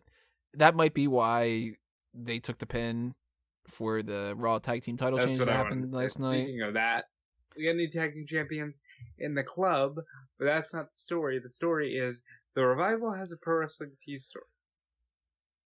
Huh. Well, that's different. I didn't know that. I thought that they were just giving us to the OC because they were just like, that's our new pet project. Let's just give them the belts and fuck you, Revival. Yeah, Pro Wrestling Tees 1 Hour Tees announced it over the weekend. It's prowrestlingtees.com/FTR. But as soon as they lost the belts, Wilder tweeted the link. Huh. And I'm not getting my hopes up, but that is a team that I would love to see break out. What do you think that they would call themselves? FTR. Like, I mean, like Scott Dawson, Dash Wilder. Like, they don't own the names. I guess they'd be. I doubt it. They'd probably be Dash Dawson and Scott Wilder. I think Scott Dawson. What's his real name? No idea. Because Dash Wilder is just Daniel Wheeler. That's not too bad. Unless they went with like Dash Wheeler. They could do that. Okay, Dawson is David Michael Harwood. Yeah, that's really roll off the tongue. Do you remember when Scott Dawson and Alexa Bliss were a thing? Yeah, because they were both Southern. Yeah, what a weird pairing that never ended up working. So Dave Dawson and Dan Wheeler wouldn't be too bad. I could see themselves picking names based off of like old school people. I don't really know who, but like if they would go, they wouldn't do this. But if it was like Dash Blanchard, you know, That'd be awesome. Or like they're Dash Anderson and Scott Blanchard. I something don't like Scott that. Blanchard. That's interesting that they've got that pro wrestling T thing out there, because as far as I know, nobody on the WWE roster right now has that, but there might be. I think Hawkins and Ryder have one because they have the podcast, but they get away with it by having the podcast. Worth noting that Dash Wilder is the one that trademarked the FTR stuff, and he is the one that tweeted out the FTR stuff, so he's probably got a little bit more on his, he's probably a little more hands-on with this stuff. But right now they have two shirts out there. One is just hashtag FTR, and it says Top Guys. And then another one is a Starbucks parody. It says Top Guys Coffee and like the Starbucks logo. And on the cup it says hashtag FTR. And where you can like put in, that's a little box for your options. There's no X where it says flips, but there's an X over fists. Because, no flips, just fists. I think they're really clever designs. And I think they're a lot cooler than the WWE.com designs. So even if they aren't going anywhere, these are cool. Trying to take a look at some of that stuff now. The hashtag FTR Top Guys thing, that's like pretty standard. Nothing really all that great on there. But then again, I've got my TeePublic and stuff, and some of that stuff isn't the most complicated either. But they they put do up have the Hall of Fame one recently, though. They've got different colors. Or no, they have 3 custom back options. Oh, what does the F stand for? Okay, so you can make the F stand for forever, you can make the F stand for free, or you can make the F stand for fuck. So, have fun. It's a choose your own adventure world out there, guys. There are people, I'm looking at the list right now, there are people that have some kind of a tie to WWE. Like ACH still has a shop up on there. He is Jordan Miles in NXT. So that's something that WWE probably just doesn't care, because it's like, well, it's just Jordan Miles from NXT. How many t-shirts is he really selling that are like the one that just says super? But like the legends are allowed to do it. I know, obviously. Yeah, Hogan has it. Edge has one. Michaels has one. Good old Aria Daivari has one. Still, okay. You know who else has one actually? Mike Kanellis. He's one foot at the door for this entire thing, doesn't he? Bobby Lashley has one. That's a big name. I thought that they would have taken down a Bobby Lashley one. Does he really? Yeah. Somebody like a Boogeyman, they're gonna let them do whatever. They don't really care. But Cedric Alexander has one. Candice LeRae has one. So there's quite a bit of people. So I mean, this might mean really? There's one for Crazy Mary Dobson. But it also says like they also managed to say that he's still currently signed with TNA. These aren't like the most updated stores. Who's the Cedric Alexander one says current ROH superstar and lover of pro wrestling, available for bookings at So a lot of this they just haven't updated, which is kind of interesting, because it's like, I wonder if they are actually selling any t-shirts that are like, is anybody buying the Nothing Scares Me thing from former WWE, current TNA wrestler Bobby Lashley? You like check every Bennett's once in a while. a lot of stuff, but I don't think any of it is really like, oh, you're infringing on our stuff. Interestingly enough, Mickie James still has a store open. Yeah. So it might mean nothing. That's where she got her Monday Night Milk shirt. So these are very recent. That one's new, at the very least. Because it's I Don't Give a, which is her new song, and MILF Money, and Monday Night MILF. MILF Money, Tony. MILF Money. MILF money. That's what I need.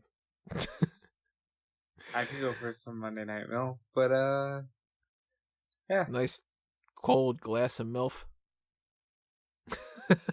Milk and cookies. Some MILF and cookies. That'd be amazing right now. And the sad part about that is the part that I thought more so sounded amazing is the fucking cookies. Well, I think you're good. I think you're regularly getting some. Leave a comment below. What's your favorite cookie? Chocolate chip. I mean, yeah. If you don't say fucking chocolate chip, you're wrong. If you don't say chocolate chip, you're wrong. Yeah. I will accept Oreos as a possible backup option, but at the same time, chocolate chip's the right answer. Soft baked chocolate chip cookies. SAWFT. Yeah, absolutely. Yeah, it's got to be soft. Soft, chewy, lots of chocolate chips. Ooh, man, I want some. Fuck it, let's talk injuries. Karen Q and Rachel Ellering. I think that they both have shops on Pro Wrestling Tees. They might. Rachel Ellering, at the very least, used to. I don't know for sure yet, but Karen Q makes sense. She was a big enough name throughout the indies that she probably has some kind of a design out there. They're both injured. They have it's like a leg injury and an ankle injury or something like that. I don't remember for sure. Fuck it. It's a broken leg and a blown out knee. There you go. Same thing. They sprained their wrist and it's in broke their nose. the leg region, the region of the lower extremities. Their hands are fine. No cochlear problems, no broken tooth. But yeah, that sucks. Ellering and Karen Q did not seem to me, at the very least, that they were going to be making some big splash on the NXT roster anytime particularly soon, because they are still working the live event shows and the house show kind of loops and stuff. But there is a possibility that we get a Mae Young Classic coming up soon. And I would have thought that they would have been 2 guarantees to be in that next set of the Mae Young Classic, because we do bring back as if I'm part of it. Yeah, well, wait a minute. Are you holding out on me here? You know, I am the person who's responsible for not turning Monday Night Raw into a Tuesday night pink logo TV show like that one person asked me to do the one time. Oh. And I can't sign those work visas for people that wanted to watch WWE Money in the Bank in 2016 or whatever. But yeah, they would have been 2 people that I think would have been a part of that. And I'm really curious now. This is kind of changing into like Mae Young Classic talk, but Mae Young Classic used to be a thing where they would be like, all of the women that are out there are going to flock to that. And you would have seen a Kylie Ray and a Britt Baker. I wonder if they can do something like that this year without having to really try harder to scrape for more talent. Try harder. Because here's the thing. Oops, did that. What it boils down to? It's just a case of that everybody's signed pretty much now. You know, you've got Tennille Dashwood. Emma just signed with TNA tonight. Sorry, Impact Wrestling tonight. Yeah. I would have thought she would have been going to AEW. Nope, she signed with Impact. You got Britt Baker in AEW. You got Kylie Ray in AEW. You got Awesome Kong in AEW. Got a bunch of Japanese women that not a lot of people know very well, but are very good in the ring in AEW. There are people that I'm sure that they can pull from. I mean, let's be honest. Any wrestling organization is going to want to have people involved in that they can. So if unless you are you're AEW or TNA, if you're OTW around this area, you are ECPWA or whatever different ones. You go to literally any state or different countries, you're going to find people. And you've got people like, what's her name? Brandy Lauren and Shotzi Blackheart. And, who was the other girl? The, like, Russian one? Oh, the one that, like, showed up. And like then Nina Markova or Natalia Markova? Is that it? I think it was Natalia Markova. They can pull people from those different things, and ICW and Progress and Shimmer and anybody that's not signed like that, and they can put the people from NXT. You can throw people from NXT UK. You might need to. At the very least, they're gonna use people like Jessie Camilla, and I would have thought She's that they would cute. have used Karen Q and Rachel Ellering. Jessica is cute. Yeah. Underrated, too. She's actually pretty fun to watch. I feel almost guilty for going right there, but she's adorable. She's cute. She's like Like, the new Bailey. yeah. So that sucks for Ellering. That sucks for Karen Q. If they do another Mae Young Classic pretty soon, you gotta hope that they're at least healed up enough to be able to perform. Listen, if I'm them, I take the year off. Don't do a Mae Young Classic this year. Oh, I thought if you were Karen Q and Oh no, they've Rachel. got no choice. She might have to take the year off. Yeah, I mean, they might be out for quite a while. Depends on how bad the blown out knee and what was the other injury? Broken No, I'm leg. drawing a blank. Broken leg. Broken leg, I'm assuming you're out for a while. But then again, who knows? People have like a torn pec and they're back in like no time. People have like a broken finger and they're out for like 9 months. It's like crazy. I don't know. Mae Young Classic wise, if they do one, they got to do one. I would assume September and October, because that is that time frame where they don't have a whole lot going on. They got Clash of Champions. I'm assuming they don't add more bullshit because they love to do that. But there's not a whole lot going on there, so that could be when we do that again. And I don't know, Karen Q and Rachel Ellering, they seem like they're out, so that sucks. So, how many more stories do you have? I've got Dijakovic and I got Chris Sabin. You got anything Okay. else that we want to tie into? Well, no, Karen Q I and do stuff? know that we need to talk about the CM Punk stuff, and we need to talk about what Vince McMahon had to say about a lot of things. Because Vince McMahon on the Q2 conference call said a lot of very noteworthy things, including saying, and I quote, "I hired Bischoff and Heyman because I can no longer be in the weeds when it comes to Ooh, television." I didn't hear that quote. I think it's because you were probably actually sleeping for once. But yeah, let me pull up. Let me get some of the quotes from the Q2 conference call, because I did hear that one that was so much company speak that it made me like sick to my stomach, where there was like, we improved strategic philosophies for network strategies of what, and it was just like, oh, come on, stop trying to bullshit everybody. Just say we're working on crap and we don't know how to fix problem. Well, like, no, Vince was the one who said, when asked about the drop off, he just basically said, "It is what it is." Like, Vince McMahon in his conference call was very open. He was. I don't remember who said the one that I had read. I think it might have been Barrios. Barrios Which makes sense. seems like a little bit of a fucking. Like, yeah. Look at me.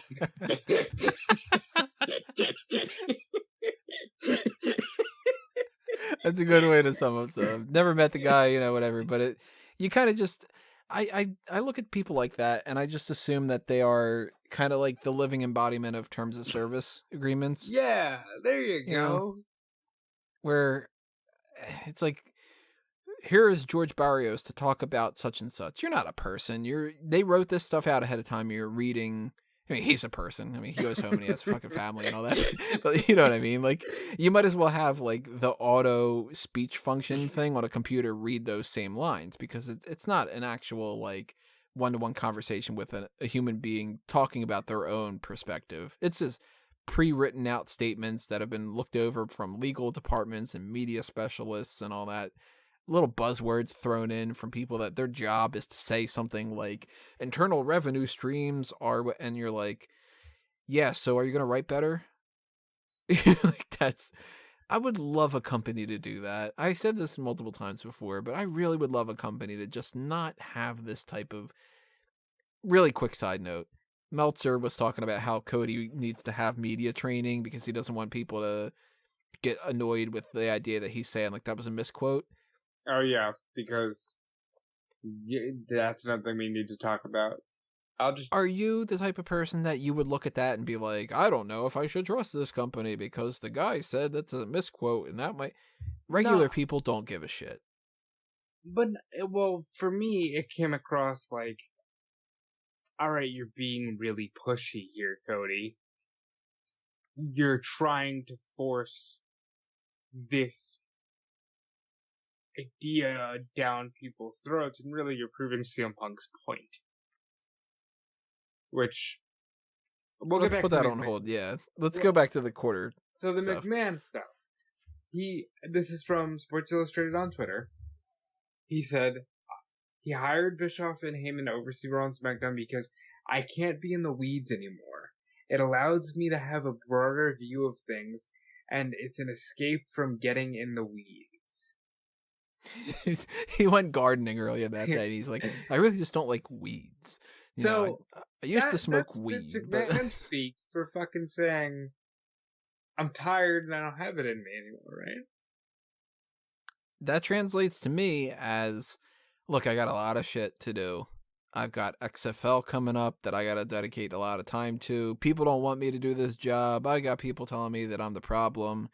So I hired these two guys that I might have been at war with them before, but now I've got a kind of personal respect for, and I feel like they are more of my generation and I can connect with them more.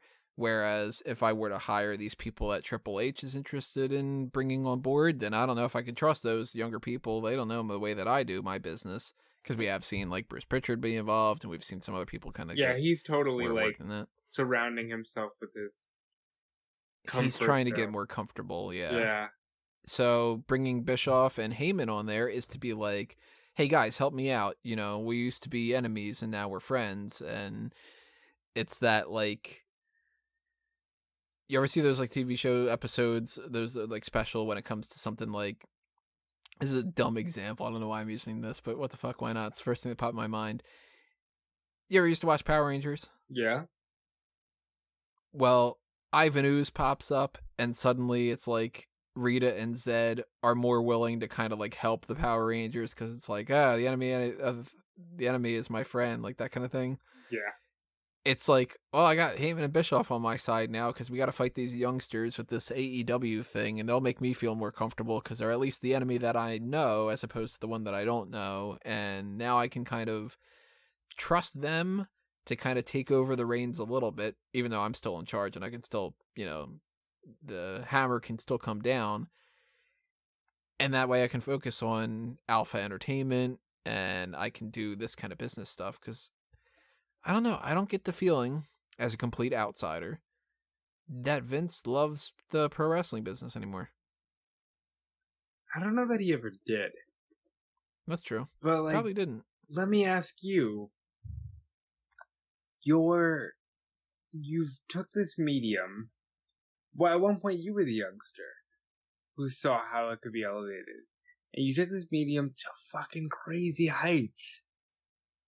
Is there still a thrill for you in that? Or do you need to go and chase this XFL thing that you failed at so that you can get that redemption? And hey, you always wanted to start a real entertainment company this time. Maybe he just has other dreams he wants to accomplish before he goes. Yeah, that could be true, because where do you go from WWE? WWE is the #1 wrestling organization. Maybe not in quality all the time and all that. There's obviously an argument to be made for different things. And obviously, if you live in Japan, you're going to pay more attention to New Japan and Noah and so on and so forth. But worldwide, it's the World Wrestling Entertainment Company that dominates everything else. You have your own WWE Network, which you've been talking about for so many years that on Something to Wrestle With, they mentioned that he was talking about this as being its own pay-per-view network kind of thing, its own cable station. So he had this philosophy back in the day that he wanted a WWE network, and he has it. And they have Raw, and they have SmackDown, and they're going to be on Fox, and they're going to be on the USA, and they've got all these different things, and they're the recognized #1, despite AEW trucking along and putting up a fight and all that. It's still WWE. And also, really quick side note, very, very quick. I was able to watch Raw and SmackDown with two people that have not ever seen a full episode of WWE this past week. Okay. Out of all the episodes, they watched the Raw reunion and whatnot. And they had grown up all over the place. One of them grew up in Brazil, and the other one grew up in Philly. And it was so funny that their perspective of the whole thing was along the lines of like, oh my God, this is so ridiculous.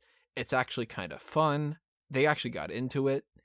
And I'm sitting there watching the show and I'm like, this is an awful episode of this and this is stupid and the Raw reunion isn't planning out the way that I want it to be. And they're like, you got these two people fighting over this? That's fucking silly and I like it and whatever. It's all over the place with WWE, but they looked at that as like, is WWE on tonight? It was a question that I was asked. Not any familiarity with like Raw or SmackDown or whatever, but it's just this thing of like, oh, wrestling, WWE.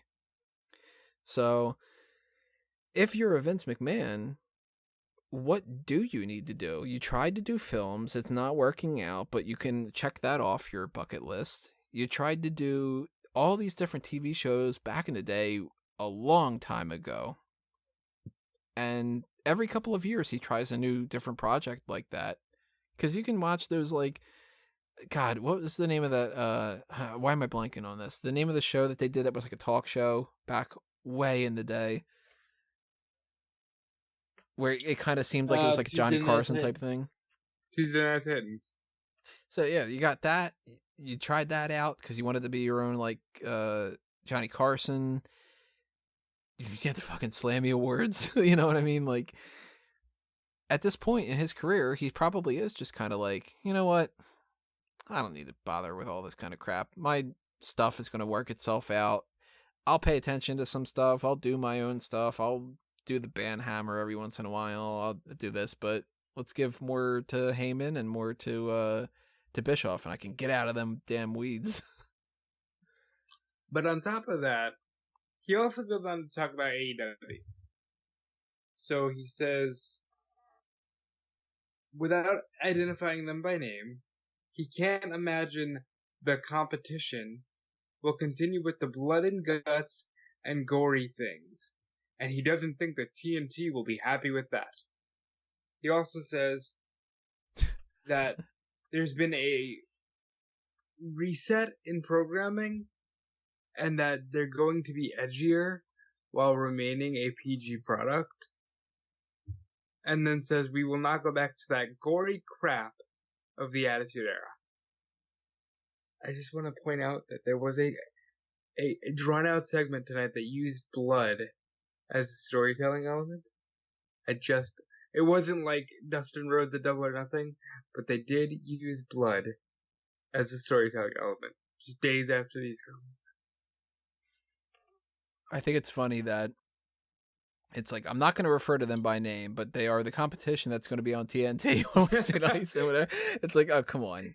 Everybody knows what you're talking about. You're not going to give them any extra promotion by saying All Elite or AEW. And everybody was like, "Oh, Vince is so smart. He's burying them to the advertisers right before they have to advertise."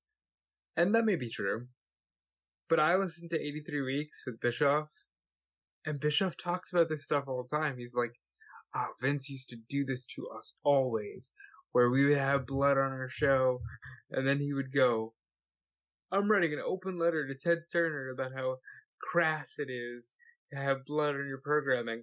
And then Turner freaks out, tells us no more blood, and then the next week, he's got Austin versus Brett, and Austin's fucking bleeding a gut shark. It's also funny that it's, we're not doing that blood and guts stuff. They don't have guts. It's not like they're disemboweling people like fucking seeing in Hannibal. And it's also like, what major blood and gut stuff? Like, yeah, Dustin Rhodes bled like a stuck pig. Ric Flair does that every time he fucking sneezes. I think they also did the thumbtacks with Moxley. Oh, and that they did that with and Ambrose against Jericho. At Fyter Fest, they did use blood for the sake of blood, because you can't tell me that the Judas Effect cut Adam Page's, head open the way it did.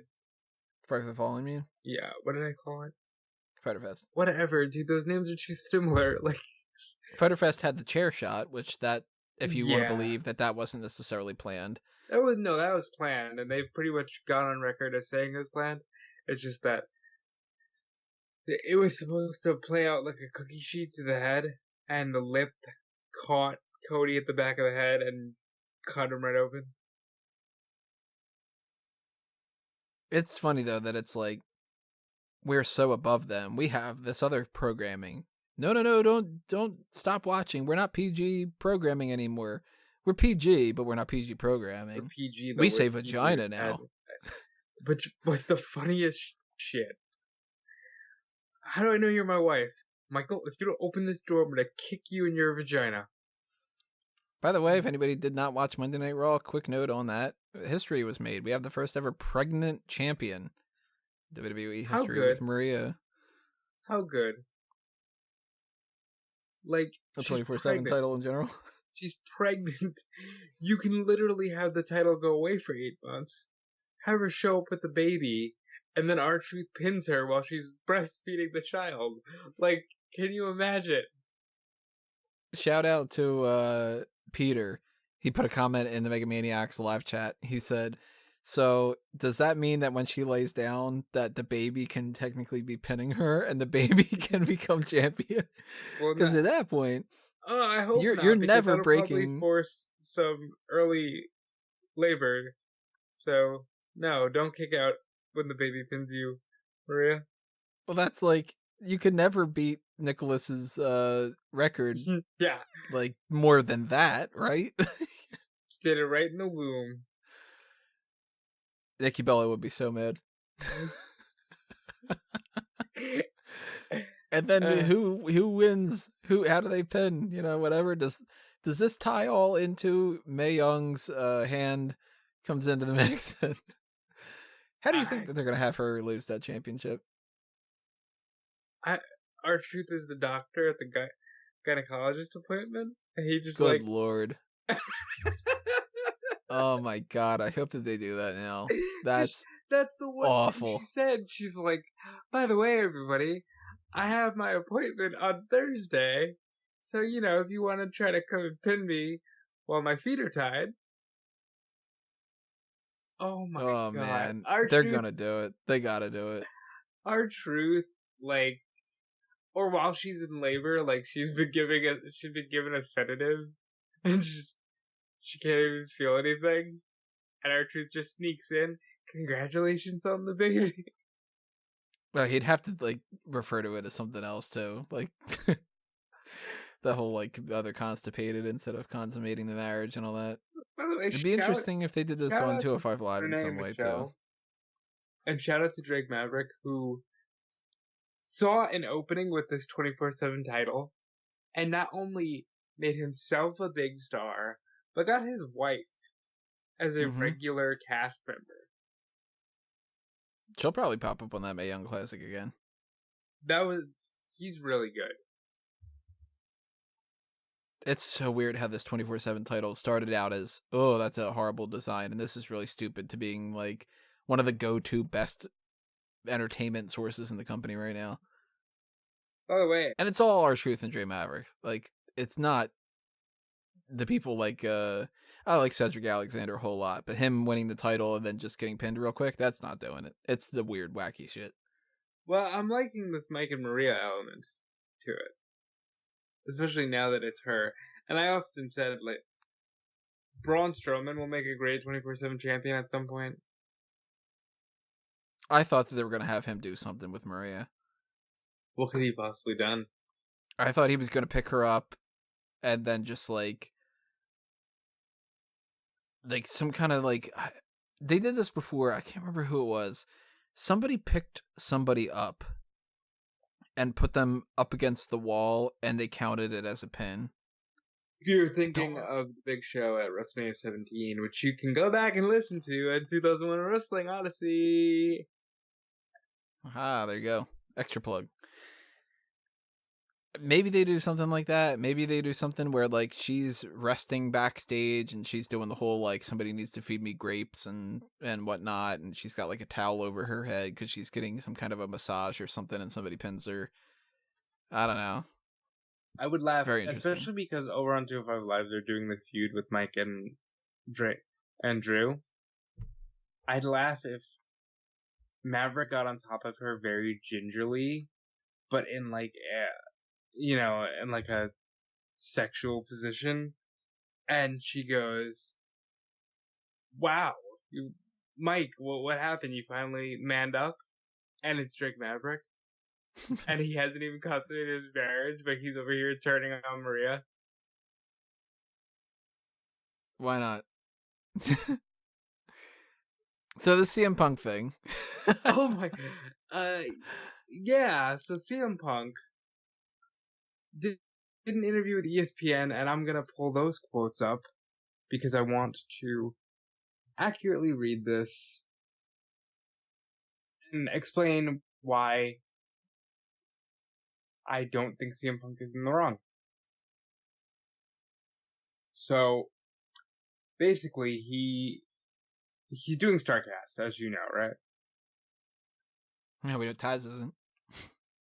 He's doing Starcast. He's doing the main event, and it's going to be on the same day as All Out, right? So ESPN asked him, when you do Starcast, right or wrong, there is an implied relationship with AEW. Do you have a relationship with AEW? Punk says, no. I do know that they like to talk about me a lot. If I text Matt Jackson, hey, have a great show tonight, which I did when they had their big show in Vegas, that somehow turns into Tony Khan telling people he has a great relationship with me. I've said in the past I've talked to them, but nothing ever came of it. And then he goes on to say, they ask again, just be clear, there's nothing imminent. He says, last thing I got a text from Cody. And again, I almost don't even know how to reply to them sometimes, because if I reply, they do interviews like, oh yeah, I just talked to him. So I'm kind of damned if I do, damned if I don't. I always think if somebody wants to do business with me, they can come talk to me. Texting offers really isn't a good way to do business, at least.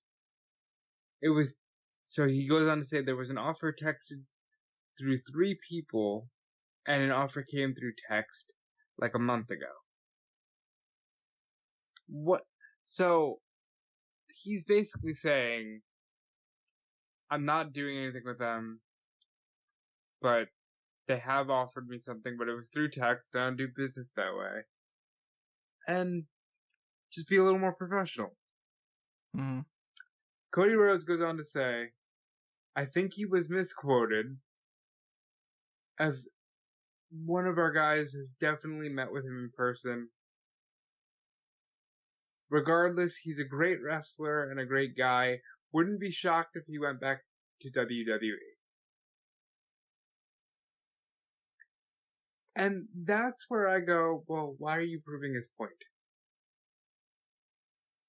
He said this thing, and then you're going to be like, yeah, well, I wouldn't be surprised if he went back to WWE anyway.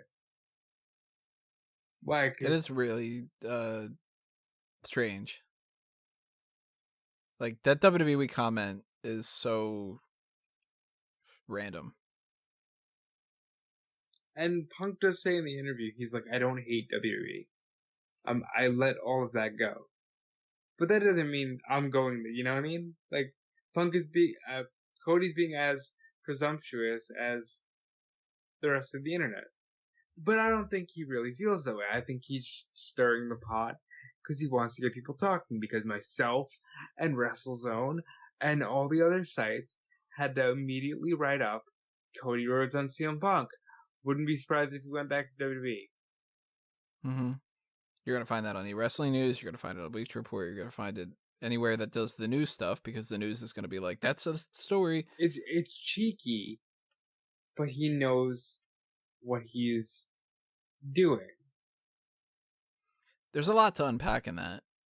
And there's a lot of, like, thumbs up in certain directions. Like, I agree with Punk that if he got a text, depending on what the text would say and stuff, if I were in his shoes, somebody who's got value to his name, who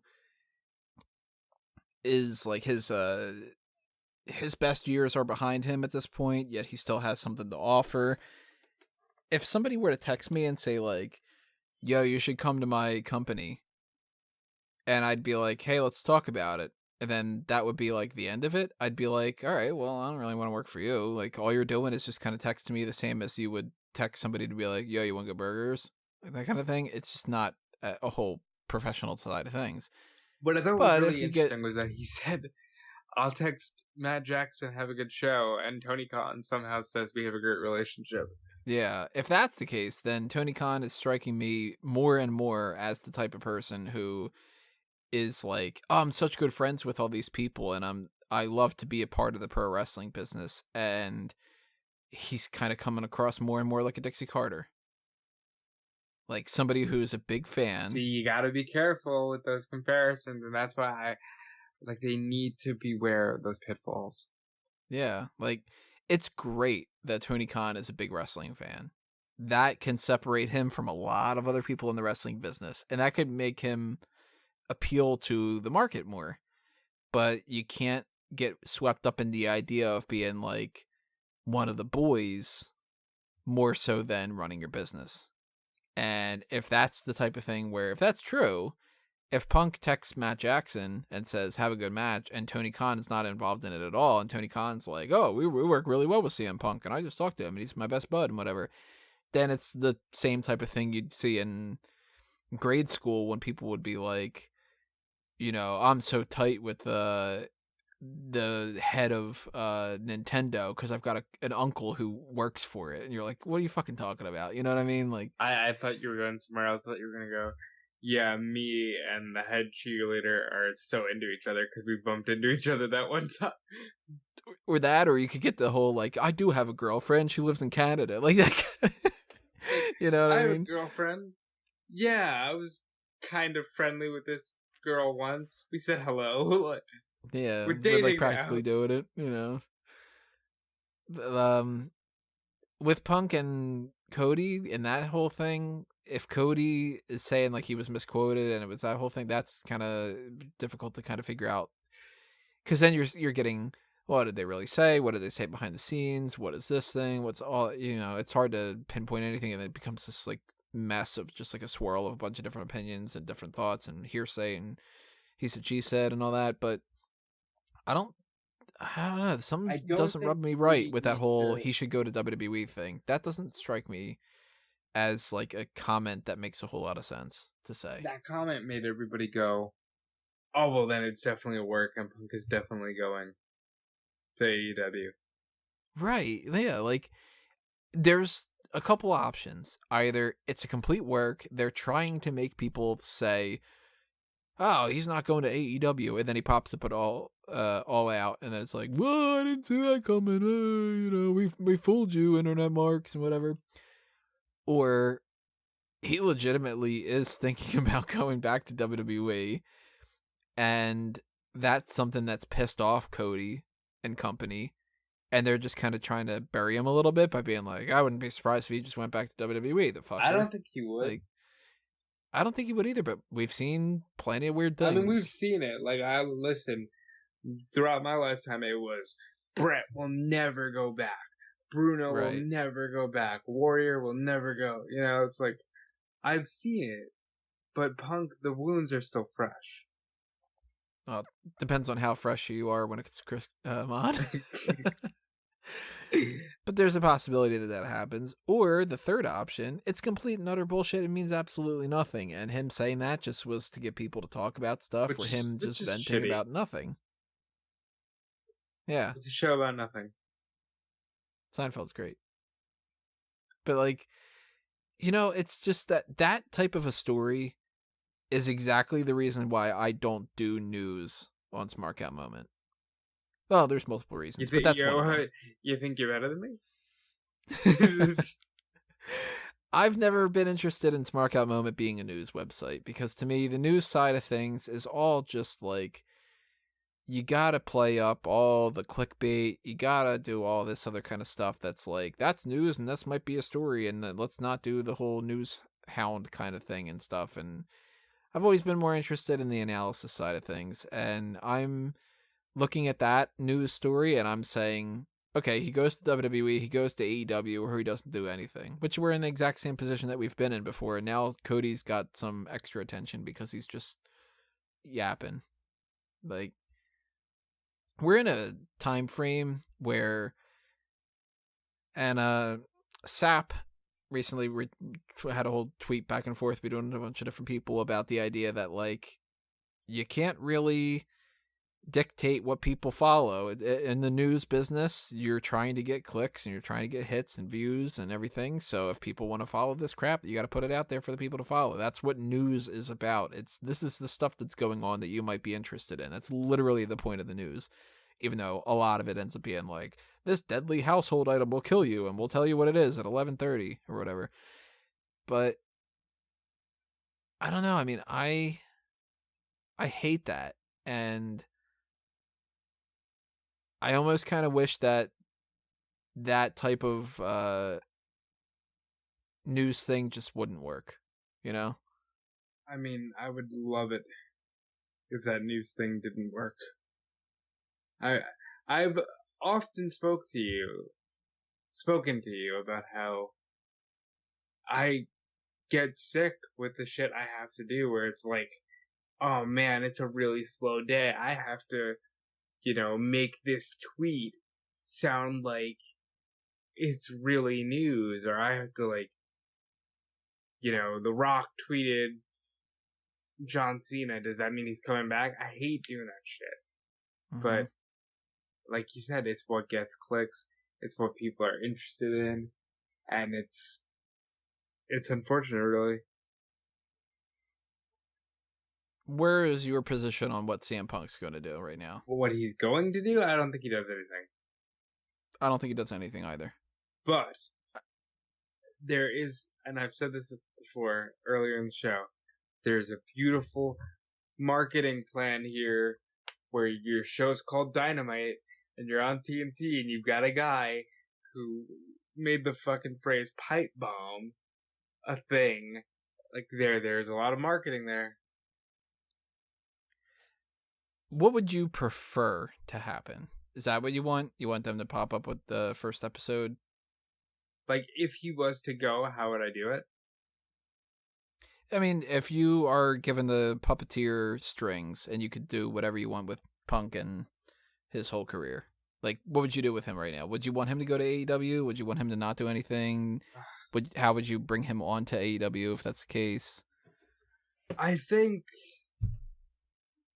there's always going to be money to be made with him in WWE, but AEW needs the star power, and I would absolutely have him show up at the end of All Out. Like, Jericho is like, give me my thank you, and Cult of Personality just hits, and the place goes fucking crazy. Because they need the star power more than anyone, and that place is gonna blow for CM Punk. I'd want him to go back to WWE. Yeah, I know, because you don't want to have to keep an eye on these other products. No, it's the troll part of me that is just like, ha ha.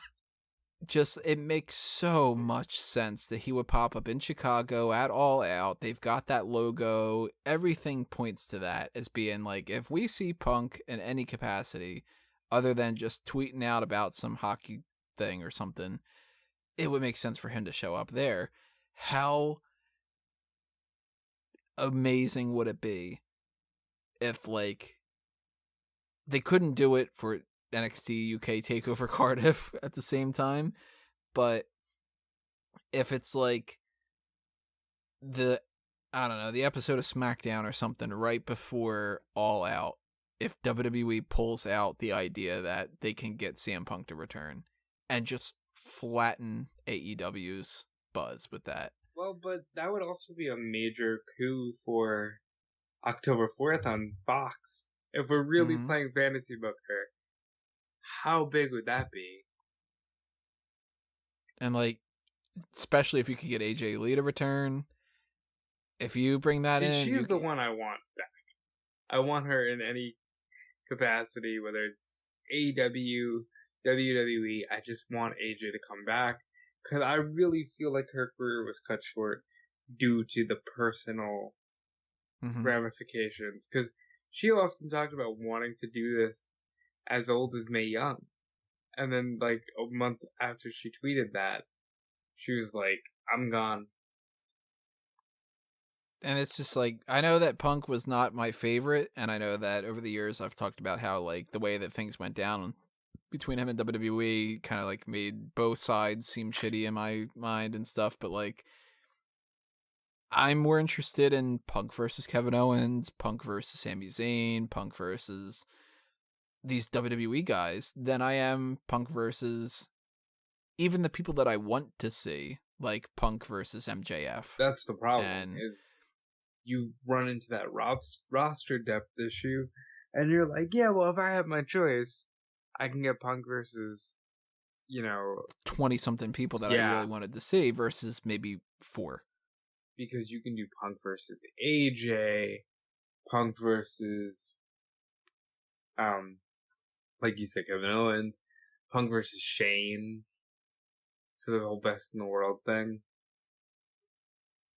That would be a way to do something like that. You can get Punk working with people like Cesaro in a different capacity, Punk working against Drew McIntyre when they've completely changed their whole setup and everything, fighting these newer guys like the Cedric Alexanders, and you got Samoa Joe, because you never got a chance to do that match. They deserve to do that on a big stage. You still have Daniel Bryan there. You have Finn Balor. Daniel Bryan. Imagine, I'm not saying like Punk going back to WWE would be bad. It'd be amazing, especially in this time.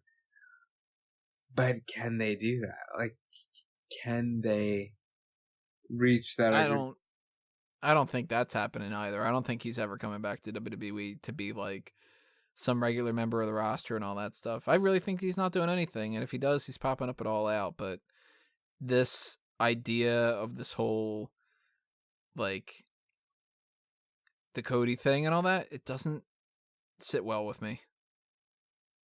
Yeah, it doesn't seem to serve much of a purpose either. This is a really quick kind of thing. Chris Sabin posted an image on Twitter of a WWE Performance Center shirt. Because talk about Twitter. As we just talked about teases, there's another tease. I love Chris Sabin. I hope it happens. He's 37, I think. Yeah, that sounds right. So that's like 10 years past the point of when they really should have grabbed him. That's so sad. Which is a shame. So sad. But hey, if Chris Sabin can come in and work NXT and do that for a couple of years, cool. I remember liking him. I would agree. Or if he's still under 205, maybe he could do 205 Live and pop up and do some of those kind of things. I liked Chris Sabin enough. I liked Alex Shelley enough too. Like, I wanted the Motor City Machine Guns to be in WWE at that time. They were one of the best tag teams. Yeah, they were a lot of fun. So do you think that he's going to end up popping up in WWE, or is this just some kind of BS? I'm calling BS, but I hope I'm wrong. It's been a little while since they've had that most recent. The latest signings for the WWE Performance Center are these 7 people. Like, so maybe. I would be so happy. The last story that I've got written down for this mega edition of the Hot Tags is about Dominik Dijakovic. He has returned, and he tweeted out to Taz saying that, let me see if I can bring up the actual thing because I thought it was pretty funny. He had said, asking him that, can I use the Tazmission finisher? Do you care if I use that, or whatever it was? And Taz responded back with, I actually care very much. I appreciate you asking me. On Twitter, in a public forum, is not the right way for this discussion to happen. Privately is the proper way. Dijakovic deleted that.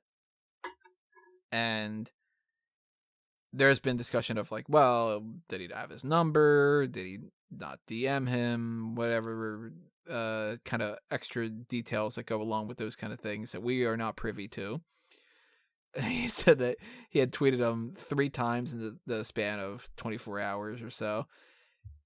somebody else had said, Dijakovic is a giant. He shouldn't be using submissions as a finish. And Taz responded, ding. Like, yeah, I agree with that. Yeah. Somebody else had said, like, you didn't, create this move. And then Taz went on this whole long thing about, like, I created this move and I did this all my special suplexes were all special to me and all the other kind of things to go along with that. So, a couple things there. Number one, Tazmission for Dijakovic. Yeah, the Dominik Dijakovic, Chris Dijak, says a Renoni mission. That doesn't strike me as a finish. That should be his finish. I think it's important to have variety.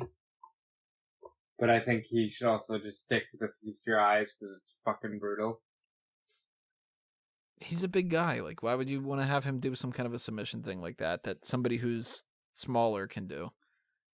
Because plenty of other people need other submissions. Plenty of other people need different finishers. And I always think the bigger guys should do more impactful things because they're big. Turn into the skid. Except if he's going to wrestle the Big Show. Then use the Tazmission. How do you feel about the idea that he tweeted him? Do you think that that's like it's not respectful enough or something? Again, weird fucking wrestling things. And I saw Taz reply to somebody who said that because wrestling is weird. Like, you do have these old traditions of, ask me privately, but at the same time, it's like, why don't I just ask you publicly? The whole world's gonna see me use the Tazmission. I don't know. I wouldn't have asked him publicly because that's just not how I do business. I would message him privately. That's just it. I think if this is an issue of like you're disrespecting me, I think that's a little overblown. But I do think that maybe Dijakovic could have gone about that a little bit better. Maybe tweet at Taz and say like, hey, Taz, I got some questions I wanted to ask you and some pointers that I wanted to run by you or something like that. Or, I mean, there's plenty of people that are in WWE that could probably hook him up with his phone number. You know what I mean? Right. And just relay the information back. Like, Dijakovic can shoot a message to some of his friends and be like, hey, if you know Taz's number, can you ask him on my behalf to give me a call or to DM me or to whatever? There's probably a much better way to do that, and that wouldn't have been upsetting to Taz because clearly this was. But I also think it's not the end of the world. It's like he could have easily just started to do it, Yeah. But I feel I think it's important that people forget a lot of the times that if they're upset about something not being as good as it should be, that they're losing sight of how bad it could also be. But I think he wanted that rub and that respectful reply. It just wasn't the reply he was hoping for. Yeah. So I don't like the idea of him doing the Tazmission. I think the story itself is a little bit blown out of the water. It's the Dijakovic lock. I don't know. Sorry, vacuum. Sorry, Callum. Listen, it's 2:30. I'm tired. I know I don't come up with better ones when it's not 2:30 a.m., but I'm extra tired, so I'm sorry. If you have any suggestions of what great names he could use for that, drop a comment below. Make sure you're following us on Facebook and Twitter at SmarkOutMoment. Make sure that you are staying tuned for everything else that we have coming your way.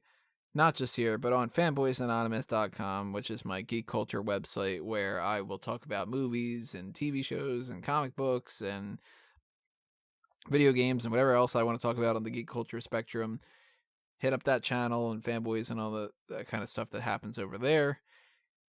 The next time that you're going to be hearing from us is going to be the mailbag, as I mentioned before, so send in those mailbag questions ASAP so we can get some time to actually prepare our answers for that. And we'll be hitting you with that sometime on Wednesday, most likely. Any other plugs you want to toss out there, Rob? At Dude Felice on Twitter and Instagram. WrestleZone Daily. Check out that Facebook page. Check out all the weeklies on SmarkOutMoment.com. Check out eWrestling News, The Ring Report. Got some other websites I'll be plugging in the near future. And yeah, that's it. Alrighty, everybody, for the 400th Hot Tags. God knows how many podcasts on top of that. with all the other specials and stuff. That'll do us in. Thank you for listening. Thank you for all your support, the likes, the favorites, the follows, the shares, and all the other kind of stuff that you do to help us truck along. We will see you next time. This has been another Smark Out moment, and we're being counted out.